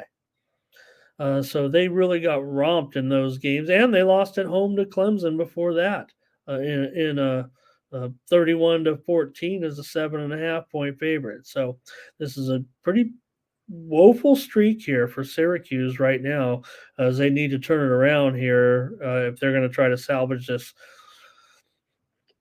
season and get to a bowl. Remember, they started the season 4-0 with wins over Colgate, Western Michigan, and Army. It should be noted. But as for Boston College, look, their streak right now with a 4-game winning streak. Sure, they beat Connecticut. Yeah. Did they cover? No. But they got covers on the road at Georgia Tech. They beat them by 15 as a 6-point dog. They beat Army on the road by a field goal. They were an underdog in that one. And they beat Virginia at home. They didn't cover, but as we've seen, Virginia's done a nice job this season.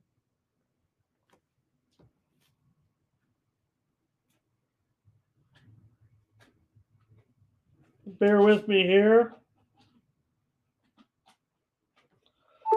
All right. I'm back. So, all right. I think I'm set to go in this one. Man, I do want to. I'm going to end up on BC here. I just don't like what, Syracuse has going right now with this little situation, this little streak. It doesn't feel very comfortable to me uh, right now. So, they've got to get it straight in conference. So I expect a close, high-scoring game, quite frankly, and I think that I'm willing to take a field goal here. Do I want at least a hook on there? Probably, as I just feel like this is going to be a close game, and you can see my reflection right there, and everything else going on. So I'll take the points here with Boston College, and I feel like this one's headed. Oh, let me do that again.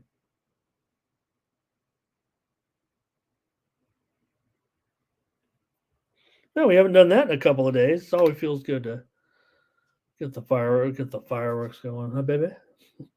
Colorado State and Wyoming here in this one in the second game today. There's another game, and maybe I can even mention it here in a moment in the Ivy League because been hitting those pretty good. We'll probably be able to knock something out there.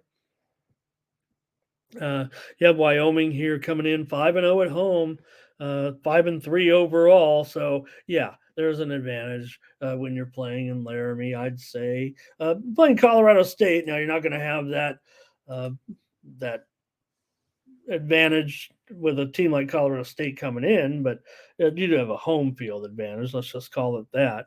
Wyoming right now, favored by 6. Let's take a look and make sure that's right here because I'm showing, yeah, mostly 6. I do show a little bit of 6.5s out there at DraftKings. I'm showing them starting to move to 6.5. It is juiced to Colorado State, but they've started to move here. This one, an open 10 at DraftKings actually, and all the way down to 6.5. And also, total opened 43.5. Now we're down to 42.5. I think I'll call it 42.5. I might update it here. Let's see which way we're going on this one. See if you guys have any comments here with this game. And did I miss your picks on the Boston College? You guys, oh, gosh, you guys, I'm sorry I didn't put them up there. Hope you guys saw them all in the chat. Let me catch up on this game. That was a bad job by me. All right, my Wyoming. Mike says take it down to 2.5. Just get me under a field goal here with Wyoming. We've already given you, according to DraftKings, Mike, 4 points of a discount. How much more do you need? Apparently, 4 more points. So he just wants to make sure he's got it under a field goal here.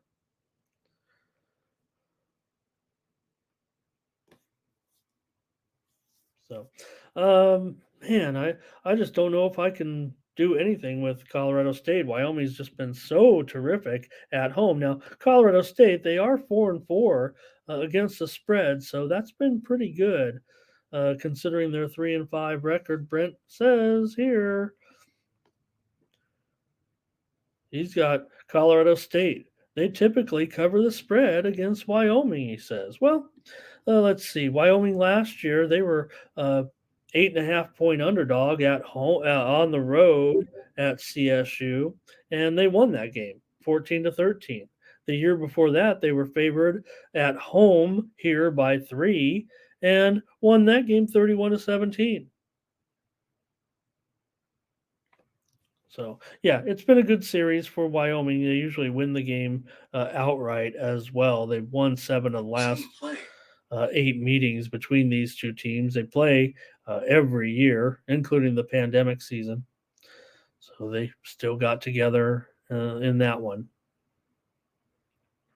So I kind of want to lay it. I mean, there's not. Yeah, maybe the sharps have been pretty bad on this one. I'm showing them kind of mixed here. Let me see if there's any widely report. No, there's nothing to report steam wise either. I don't think from the line services. So for me, I'm just gonna lay it. I'm just gonna lay it here with Wyoming. I feel like we're getting the best price, the best value. I kind of feel like it. I don't know. I kind of want to save it for a premium, but I was also looking at the I pretty feel pretty solid about this total today. So, and the report. Well, I'll say this: the widely reported steam came in on the over. We'll see about that. And I'll take Wyoming here -6 as my pick tonight in the Mountain West.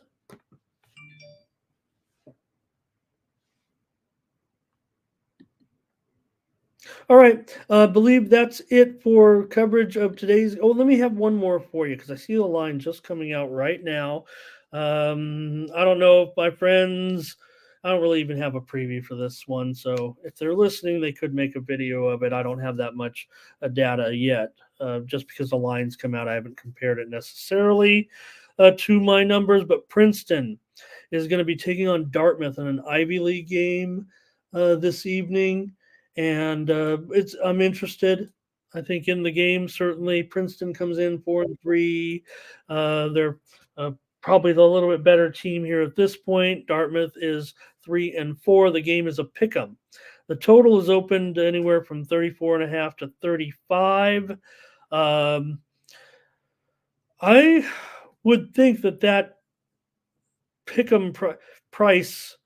Uh, I'm more interested. I'll go with the total here. I think on the show, maybe. Oh, I kind of want to do a premium here. I think maybe in the game. I don't know. Yeah. All right.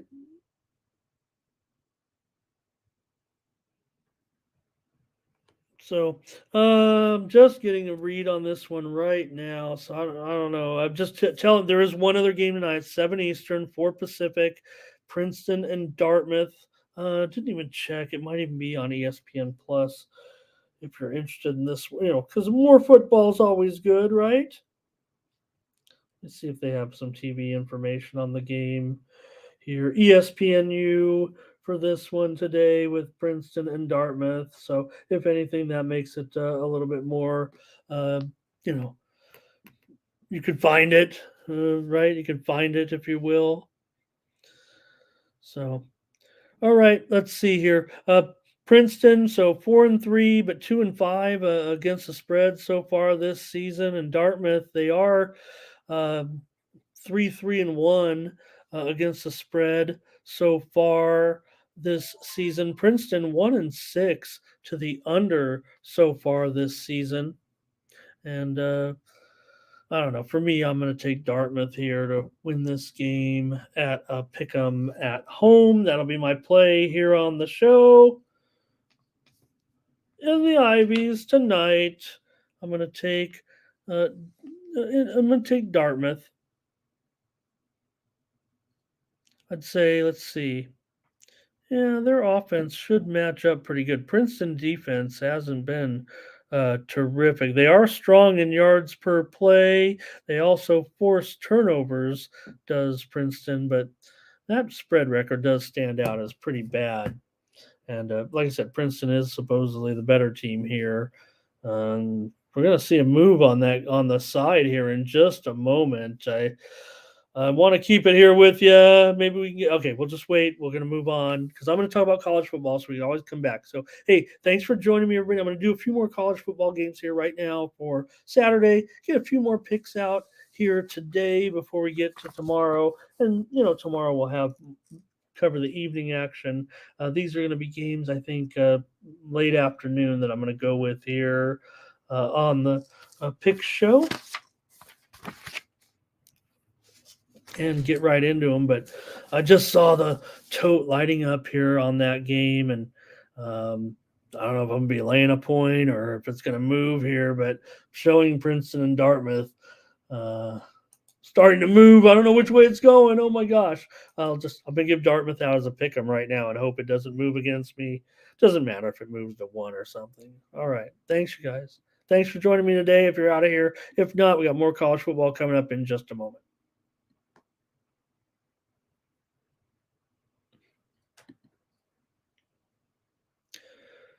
The Auburn Tigers are going to be on the road against the Vanderbilt Commodores on Saturday. College football action from the SEC, and you got Auburn here, uh, double-digit favorite against hard-trying Vanderbilt.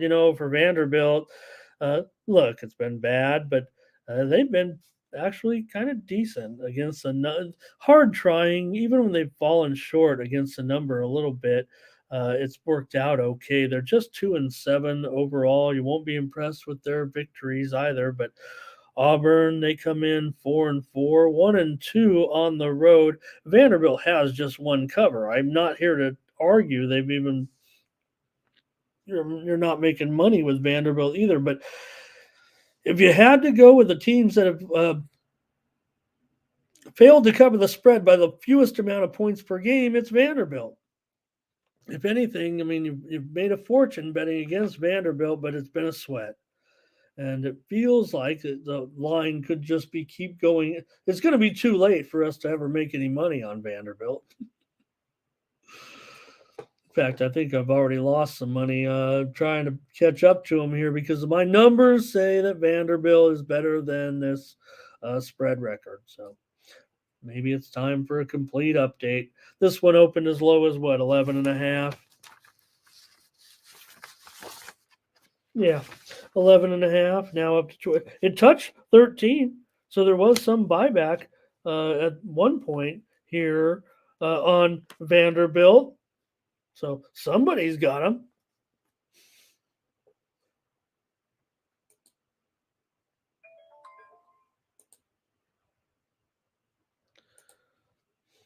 All right. Let's see here if I can get uh, detail maybe on the game with Auburn and Vanderbilt, other than the boring spread stats.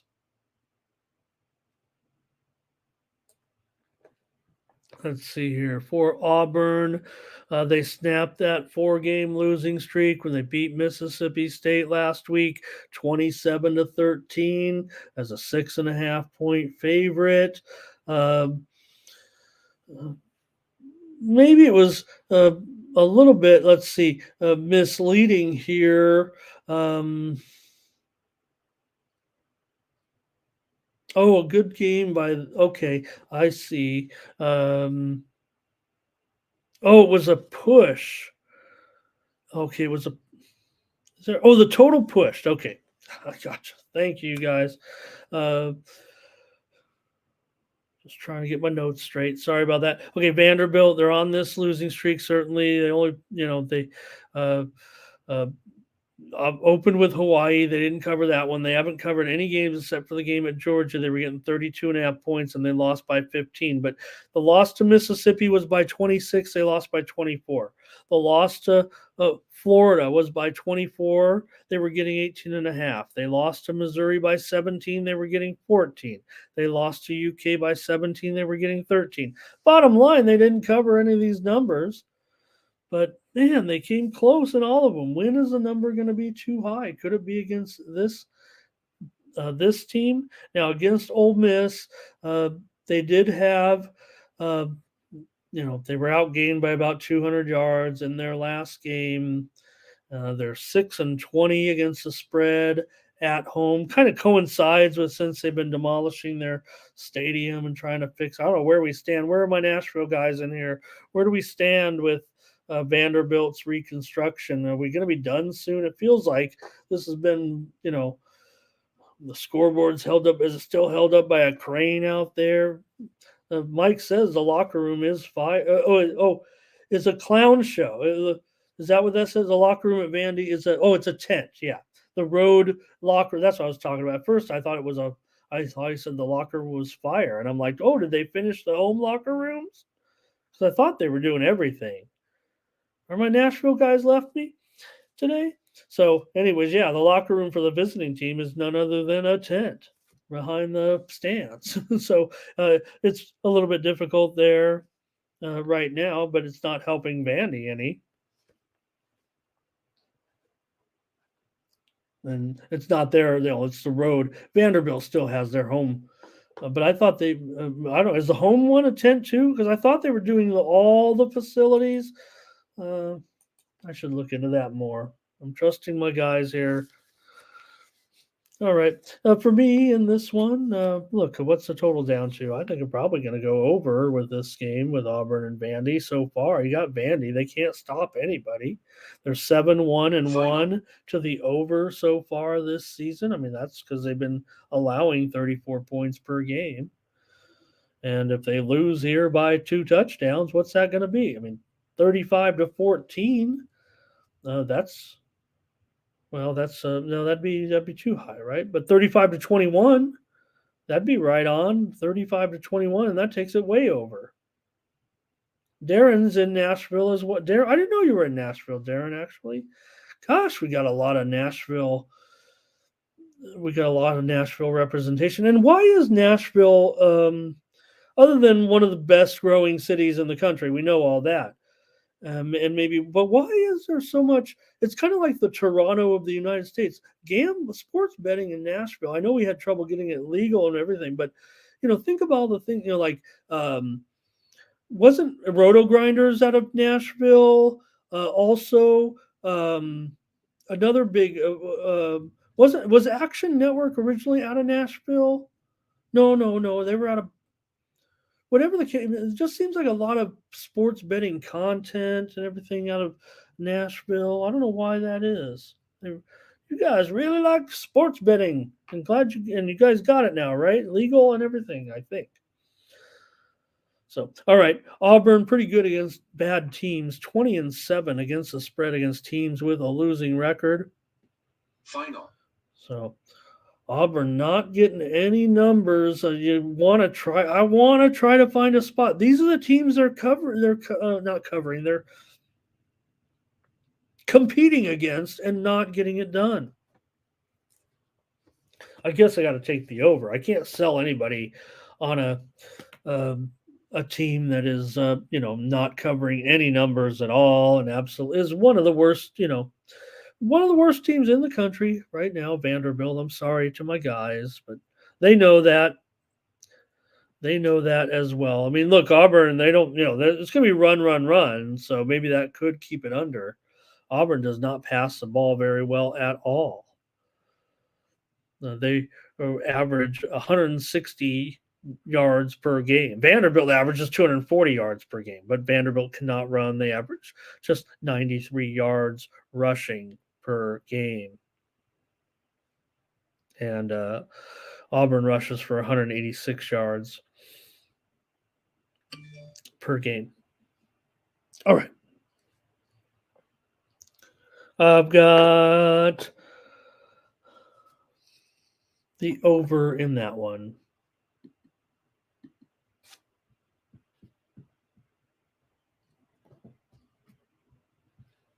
Good game here. Georgia Southern on the road against Texas State. Good teams, good records here. Georgia Southern 6-2, but just 1-2. Both their losses have come on the road for uh, Texas State. They're 5-3, 3-1 at home so far this season. Georgia Southern 5-2-1 against the spread. These teams have gone a combined 6-10 to the under so far this season. They've met in each of the last 2 years. Georgia Southern taking a high scoring game each time. You see that total there of 69. Well, this one opened as high as 74 and a half when we were on the opening line show on Sunday here at 1 p.m. At 2 p.m. Eastern, 11 a.m. Pacific. When I go over the opening lines from Circa, from DraftKings, and from Bovada, representing Las Vegas, United States major online book, and offshore book. And this one opened as high, as I said, as 74 and a half, and it's all the way down to 69. Well, last year, would have went under. It would have went under this number. It was 38-30. The year before that, it would have went over the numbers. However, Georgia Southern won that one 40-38. So both times, Georgia Southern got the money in those games, and here they are favored on the road, as they were last year, favored on the road by about this same number. They were favored on the road last year by 2.5. They won 38-30 here at Texas State. The total last year, however, was 52. Talk about the betting total itself. It went way over. So far, the Sharps seem to only be coming in on the under the way I see it. But I don't know. I mean, it feels like it should be an over to me. I think this has only created value here in this one. I know there's some pretty sharp guys on the under. I've seen some handicappers that, basically just said probably too high. I'm sure they're probably just playing the numbers like they do. You know how the sharps are. They don't, you know what they say? I always see them on these experts, whoever they are. Uh, the sharp, they play numbers. They don't play teams, they play numbers. Well, if they're playing this number, I'm going to take it over because they've obviously played it under because they don't, look, these teams aren't really smashing the overs this season. That should be another clue. They're, like I said, they're 6-10 to the under, 10 unders in 16 games if you combine them. But in this particular matchup, why wouldn't it be a higher scoring game? Look at what Georgia Southern has been doing in these games. They won against Georgia State last time out, 44-27, easily covering as a 1 point favorite. The game against ULM, 66 points. Central Connecticut, 68 points. Game against UAB, remember, another high scoring team earlier in the season, 84 points. Texas State, they've had some high scoring games too. They played Southern Miss 50-36. At Louisiana, 30-34. 64 points there. Don't forget the Jacksonville State game when Texas State scored 77 points. So 69, that's high. That's a high number, no doubt about it. But I thought it was opening high for a reason. And now I'm interested. Mike says, give me Texas State. Just be quiet, Ramon. Just give me a side. And I'll tell you what, Mike, I don't know about. I'm not convinced. All right. Well, I guess sometimes I look at personnel too much. I can't just play. I just can't. As much as I feel like out of all these YouTube talking head guys, I'm the most market oriented guy. That's almost what I like specifically to a certain extent. But always seems like I fall back on the personnel. I don't know. I'm just making stuff up. Give me the over here. I'll play against those guys, making up the numbers, wherever they are. Let's get this show over with here. Let's get some more college football in. Cal at Oregon here in this one. And what can you say about what's going on right now with the Pac 12, with these teams moving forward?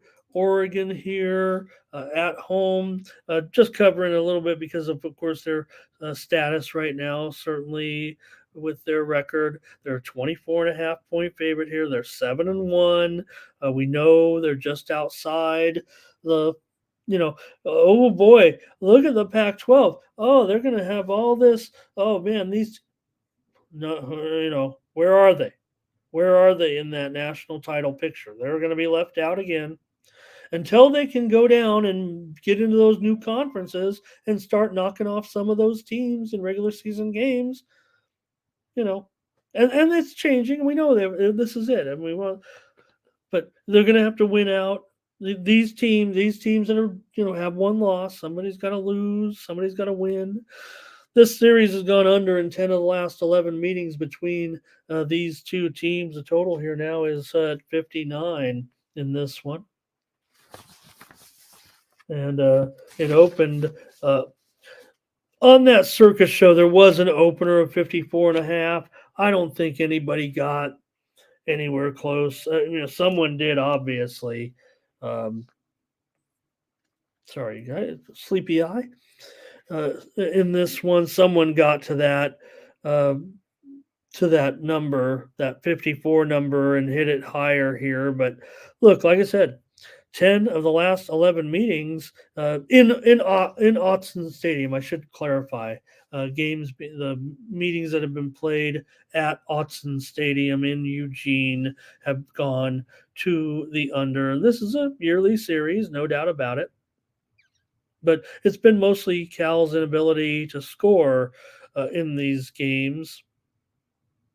But also should be noted that several of the games over the last decade had totals. One game at Oregon had a total of 78, and that one went for, or no, that one went over actually. That one was at Cal. This is games 10 years ago, but here are some of the totals from these teams back 8, 9, 10 years ago. In 2016, the total in this game was 90, and it went over. Final score 52-49. Now, this is just historical data, I think, for the most part, but we're still dealing with a big number here. I'm still going under. It's not based necessarily on 10 of the last 11 games. It mostly has to do with the Sharps, to me, from what I see here, have been totally on the under, and I'm not going to ignore what they're doing. There's been plenty of resistance. The total really hasn't gone down at all, but the Sharps, I show sharp action running at least 10-1 on the under, if the way I interpret it. But there is enough either buyback or whatever the bookmakers buy in here. It's been as low as 57.5 and as high as 60.5. Other than that rogue opener that somebody might have pounded at 54.5, maybe I thought that 54.5 was better. I don't see those old school games coming in here. These scores have been high in this series. Like I said, even with the games going under, the total's been high. So last year, 66 points. Year before that, here in Eugene, just 41 points. Oregon won that one 24-17 as a 13.5 point favorite. They did not cover. Before that, 38. Before that, 24. So 3 of the last 4 meetings considerably under this number, although last year's game did go for 66, and you still have the Bo Nix factor. I mean, don't get me wrong here, but again, don't forget, and I want to tease him here. I know he's left because I haven't seen him comment here in a while, but Fernando, if you're still out there, you're the best quarterback on Cal this season. You have thrown the most. Fernando Mendoza leads Cal in touchdown passes with 6. Our guy, Fernando Mendoza. All right. Taking the under. Well, we have to talk about the Liberty Flames, even if they're a 2 touchdown favorite here against Louisiana Tech. Liberty 8-0 so far. What a great story they've been this season. Liberty coming in 6-2 against the spread as well. So, not only winning, but getting plenty of numbers here. And this one, the action seems to be moving towards Louisiana Tech here a little bit. Liberty opened as high as minus 18, but now we're seeing it down here to 16 and a half or so. But 18 was the highest that I saw. And the total here at 58 and a half. And I think the line that I saw was the highest I saw was 60 and a half. And that has me a little bit interested. I don't know if I can get necessarily with the side here on this one. Look, Liberty's been terrific. The fact that they're getting numbers, that also is great.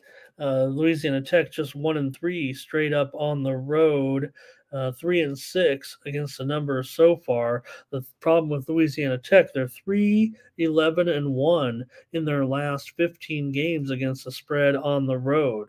But Liberty usually they're laying too many points against bad teams. They are just 1-7 against the spread, facing teams with a losing straight up record. However, they have covered 7 of their last 9 overall. So, kind of waiting for it to get into range here for Liberty because that's the direction that I wanted to go. But again, they just usually are laying too many points here. I'm just hard to get involved with the Louisiana Tech team like that. So I'm going to end up on the under here. I know I saw.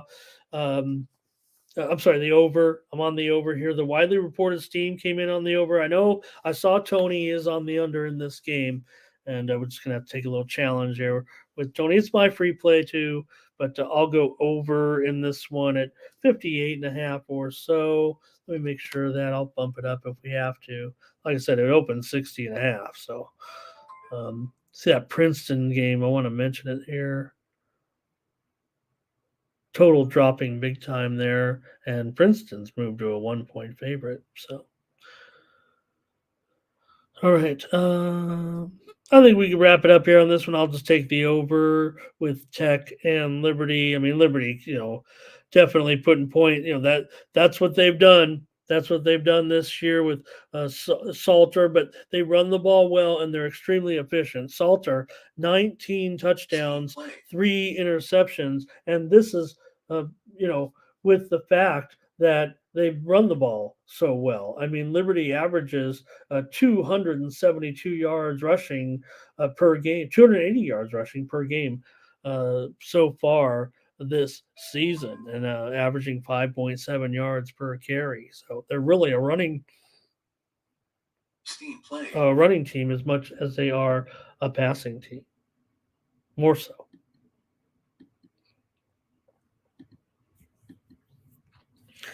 Thanks for sticking around with me, Mike, today and being my commenter here on the games. And I'm going to take a look at one here from the Mountain West. Just get a few free plays out there. Look at a few games here. And you have UNLV, of course, here. My home team now with UNLV on the road. Look, the action's been on New Mexico here. This one opened UNLV as high as 11-point favorite. I did see as low as 9. So maybe there has been a little bit of take back here with the Rebels in this one. And well, we've even seen some action this morning come in on the Rebels a little bit. Definitely been a little bit of move here on UNLV. In fact, I might take a look and see if there hasn't been something must be going on Arkansas, Florida here. I'm seeing some movement. Okay, we got to continue on here with UNLV. Anyways,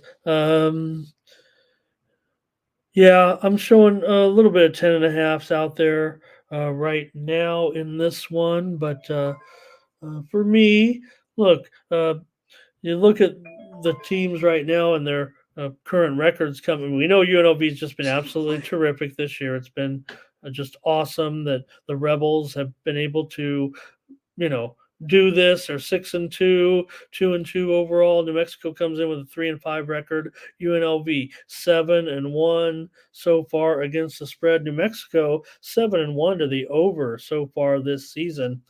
And I don't know, it feels kind of like it could be another high scoring game, but it feels like the total maybe has gotten a little bit too high, even with what New Mexico's been doing. Mostly poor defense, out allowing 32.8 points per game so far this season. This series has gone over in four straight. Seems like the road team always covers, but usually they're getting points. So last year, UNLV won 31-20 as a 14-point favorite at home. Feels like it's still going to be hard for the Rebels to get the money. It just doesn't feel like they're a team that can maybe cover double digits. I mean, right now uh, let's see, laid 11. They laid 11 at home against Hawaii and got the money. They haven't laid double digits on the road yet. They beat UTEP on the road as a 2-point dog. They won at Nevada as a 7.5-point favorite. Remember, and that was for uh, big uh, the big battle for the Fremont Cannon, and they got it done there. And then they lost, but covered last week at Fresno, getting 10.5.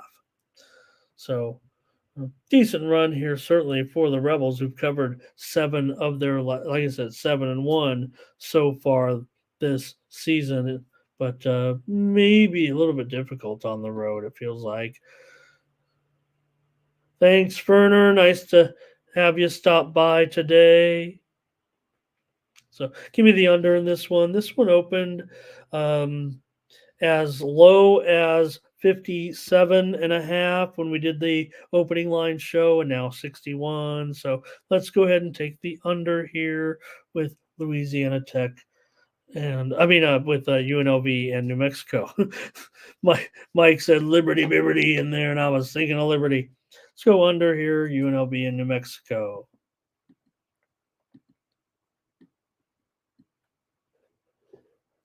BYU, West Virginia, college football action here for Saturday. And West Virginia going to be favored in this one at home by 12 against the Cougars coming into Morgantown. Welcome to Morgantown, BYU. These conferences are crazy nowadays. This one looks like it's gone up to as high as 13 now. We might just want to adjust it. Minus 13 and 48.5. Maybe, if anything, that's been a little bit of a move here today in this one. This is game number 345 and 346.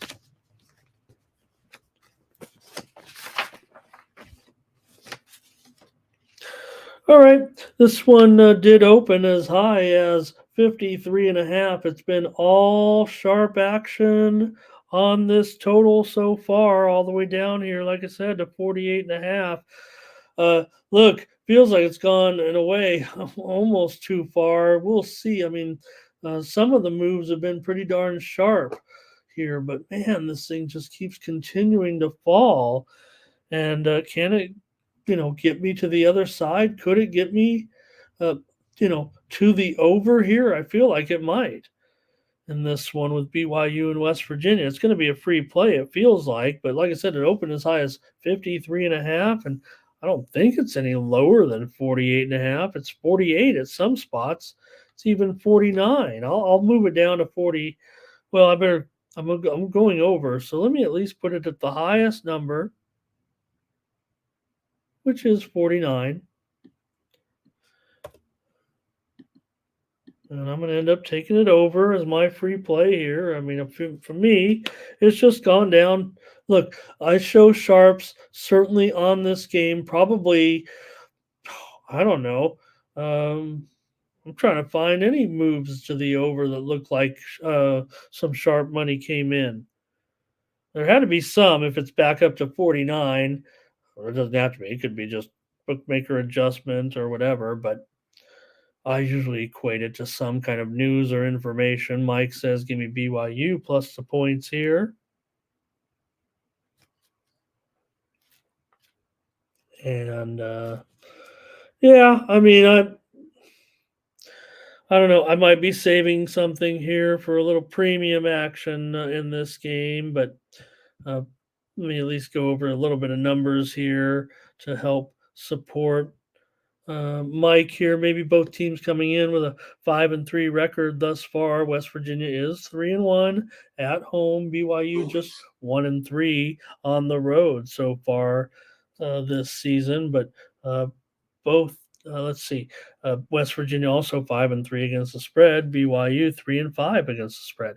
These teams are combined 10-6 to the over so far this season. West Virginia's gone over in 6 of their last 8 games as a favorite.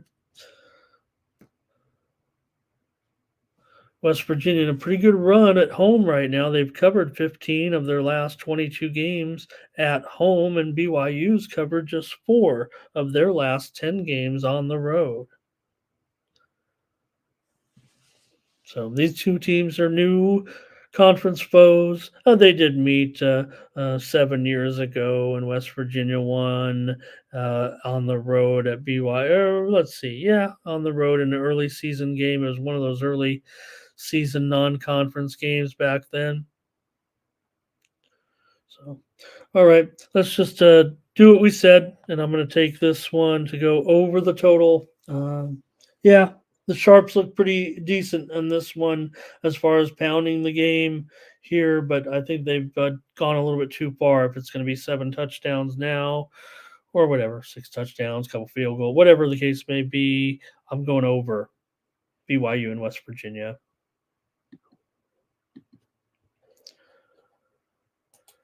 All right. Well, I got to talk about San Diego State a little bit. Not a great game here, but I want to cover them as my longtime team here. So I'll talk about them with their 3-5 record. Utah State's also 3-5. It hasn't been good for San Diego State. They're discounting tickets. They just built a brand new stadium.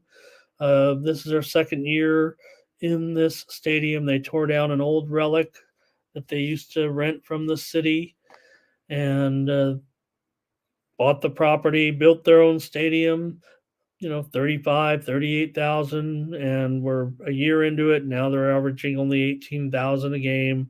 No one wants to go. The team is boring. They have no offense. They've gone under in 20 of their last 29 games as an underdog. And here with, quarterback that likes to take off running instead of throwing the ball. He's not a very good runner, but he does motor his way along. For Utah State right now, they come in there off of the game against San Jose State, where they got blown out 42-21. They also lost to Fresno by 5 as a 5.5-point dog. And got the money actually in that one. They've actually got the money in 2 of their last 3 games, while San Diego State failed last week or 2 weeks ago. They're in off a bye, but they were off arguably the worst game in major college football this season, and their 6-0 home loss against Nevada as an 11-point favorite. Got news for you: you're not going to cover 11 points with a scoring 0. So they lost that one 6-0. And how anybody could think they could beat the Utah State right now? Well, maybe they can. I don't know. They are 4-4 against the number so far this season. They've been a big disappointment at home, but Utah State, they haven't been very good either. But they did beat up on San Diego State last time they met, but it was 2 seasons ago. This has been a series that always that kind of has been a road dominated series. But problem for Utah State is they're just 1-7 against the spread in their last 8 home games. So to me, that kind of leans to San Diego State a little bit. Maybe they found somebody getting points at home. That's the role I would prefer San Diego State in. So is that total a typo? I don't know. This should be premium as far as I'm concerned. But um, I kind of want to take San Diego State. I think this is a spot for them at home. That's the way I'm going to look. I'm going to take my Aztecs. And I think the total right there, I think the machine's broken. I know that there have been some sharps that have definitely come in on the over here. I'm showing you the moves running a little bit. Looks to me like the sharp moves, the widely reported. Let me see here. I want to see if they're no. I don't show any widely reported steam. I'm just looking at some moves here, but they are running about 3-2. It seems like every time the total is try to have a little bit of a push to the under, the over comes back a little bit. Now this one did open uh, as low as 51 and a half when we were doing that show. It was immediately put up, bought, bet up to 57. What were those people thinking? I know I've heard some sharp people on the over this week, and I don't know if they saw that game 6-0. I guess this is just going to be a much more massive scoring game that San Diego State, with an offense that can barely move, are going to end up scoring like 24 points in this game. 24, 28, something like that. If you look at the line there, 27, I guess, right? 27, 24. What's that? 61. So it can't be that, but it could be uh, 24 to 20, 27 to 23, somewhere right in there. All right, I guess they are, but it doesn't feel like it. It is. I agree. I mean, I'd rather take. I mean, for me, San Diego State is an underdog. That's but well, I'm interested. I'm more interested in that for sure against any of these conference teams for San Diego State. All right, one more for me here, and I'm going to take a look at Kansas on the road here against Iowa State. Tomorrow we'll cover the night games here, probably go over half a dozen or more. I'll even go back. Maybe it depends on our workload, and maybe cover a few more of the games that I skipped over that the premiums are kind of, not going to be there anymore, or if anyways, Kansas and Iowa State here, man, massive sharp action here for sure to the under the sharps. To me, in my opinion, because we don't talk to these sharps, they don't talk to us, they don't come on saying, hey, look at me, I'm a sharp. It just seems like they're on the under. The moves have been rolling in on the under. The good moves, if you will, have been rolling in on the under. The way I track them, this type of move to the under, this is like, this is what I'm looking for. I mean, this is probably, I don't want to get too crazy because I might be uh, going with a premium here in this one. And I don't want to give it away here just yet. Let me make sure what we're doing here and make the right play out. Don't want to give out bad info here, but it does feel like to me this one is all about under. I mean, come on, this one opened as high as I want to say 54 and a half. Let me see. Yeah, and it's only down to 53, man. This thing has room to breathe still, it feels like, for the most part. It's obviously a closely rated game. Iowa State up to a 3-point favorite. Now, Kansas did open a 1-point favorite at DraftKings, actually, on a bit of a look ahead. And it does feel like, I don't know. I know all the sharps, not all the sharps, but it feels like they want to lay it. It opened, like I said, opened Kansas State one. Maybe it opened to pick them, but there is plenty of movement here, obviously, to Iowa State. Um, and I know the widely reported steam came in on Iowa State. I know there's a lot of sharp guys. I don't know. I don't get it. I look at Kansas and I still think I'm seeing a good team out there. I watched the game last week, right? He says, look, a letdown after defeating Oklahoma. Uh, I just feel like they're too good. I just feel like they're good. Yeah, I mean, you'd think a letdown. I mean, again, here we are at like this peak situation, right? I mean, Kansas 6-2, but how overrated could they be? Or well, you said a letdown, so I don't want to go off on it like that.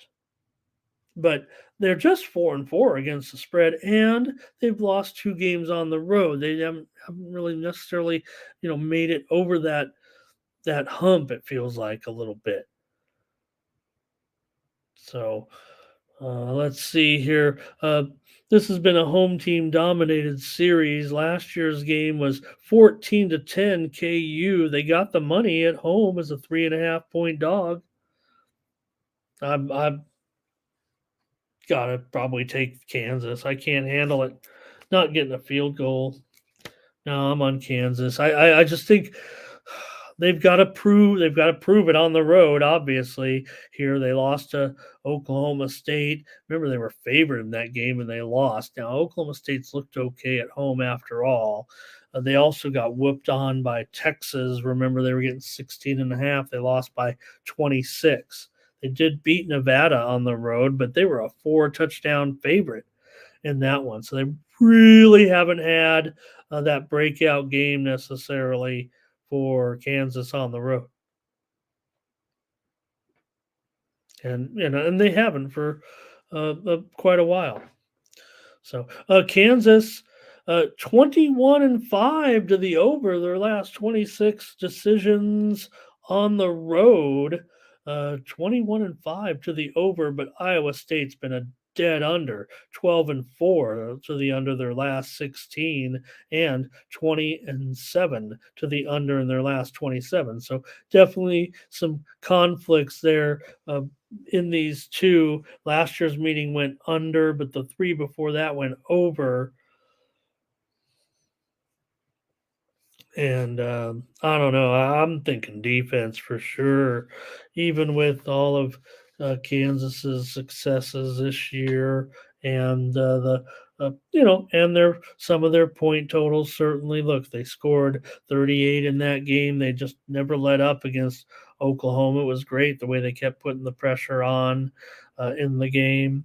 They scored 32 against Oklahoma State, even though they lost. Scored 51 at home against UCF, scored 38 against BYU at home, 34 against Illinois at home, 48 against Missouri State at home. They were all at home on those, and so this one's going to be tough.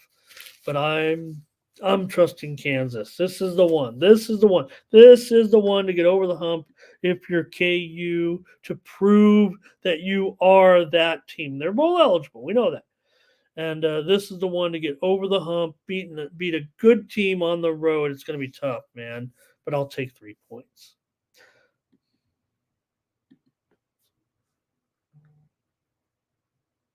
All right, that's going to do it. Thank you so much for spending 2.5 hours for every.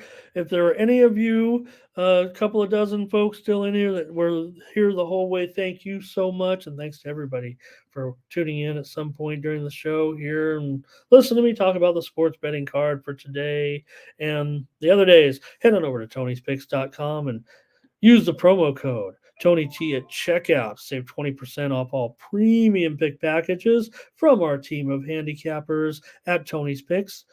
Check us out over there. Take a look at the handicapper leaderboards and see who's hot. And don't forget, check out the upcoming picks tab. Here is all our picks in chronological order. Look, Ronnie C's got a pick here in soccer today. And there are all the other cappers with their picks lined up. Look, Nick Bartini, he's got the Cincinnati against Red Bulls game loaded up as well for tomorrow. And look at all that NFL loaded up from Ben. So check us out over at Tony'sPicks.com. Use the promo code Tony T at checkout. That'll save you 20% off all premium pick packages. You get all our content over there as well. If you go to free picks and you're looking, hey, you can get all of Tony's picks on here, previews for all the games every day. When you look at the free picks tab, we write them all up from soccer to UFC. I see other sports on there as well from our crew. So check it out over at tonyspicks.com. All right, that's going to do it for me. Thank you, everybody. Thank you for your comments, your participation, and your attendance here. I'll be back tomorrow with more morning steam for Saturday. We're going to college football, NBA, NHL, and more. Yeah, maybe even Major League Soccer and the CFL first round playoff division playoffs. Who's going to advance to take on those top teams? Who's going to play Toronto? Who's going to play Winnipeg? We'll find out tomorrow with the games in the CFL. I know I'm picking them. I'm picking those games. I'm on them. I'm on them already. Can't sell the picks. I'll give them to you right here on the show. So join me tomorrow for more Morning Steam. For Tony'sPicks.com, I'm Ramon Scott.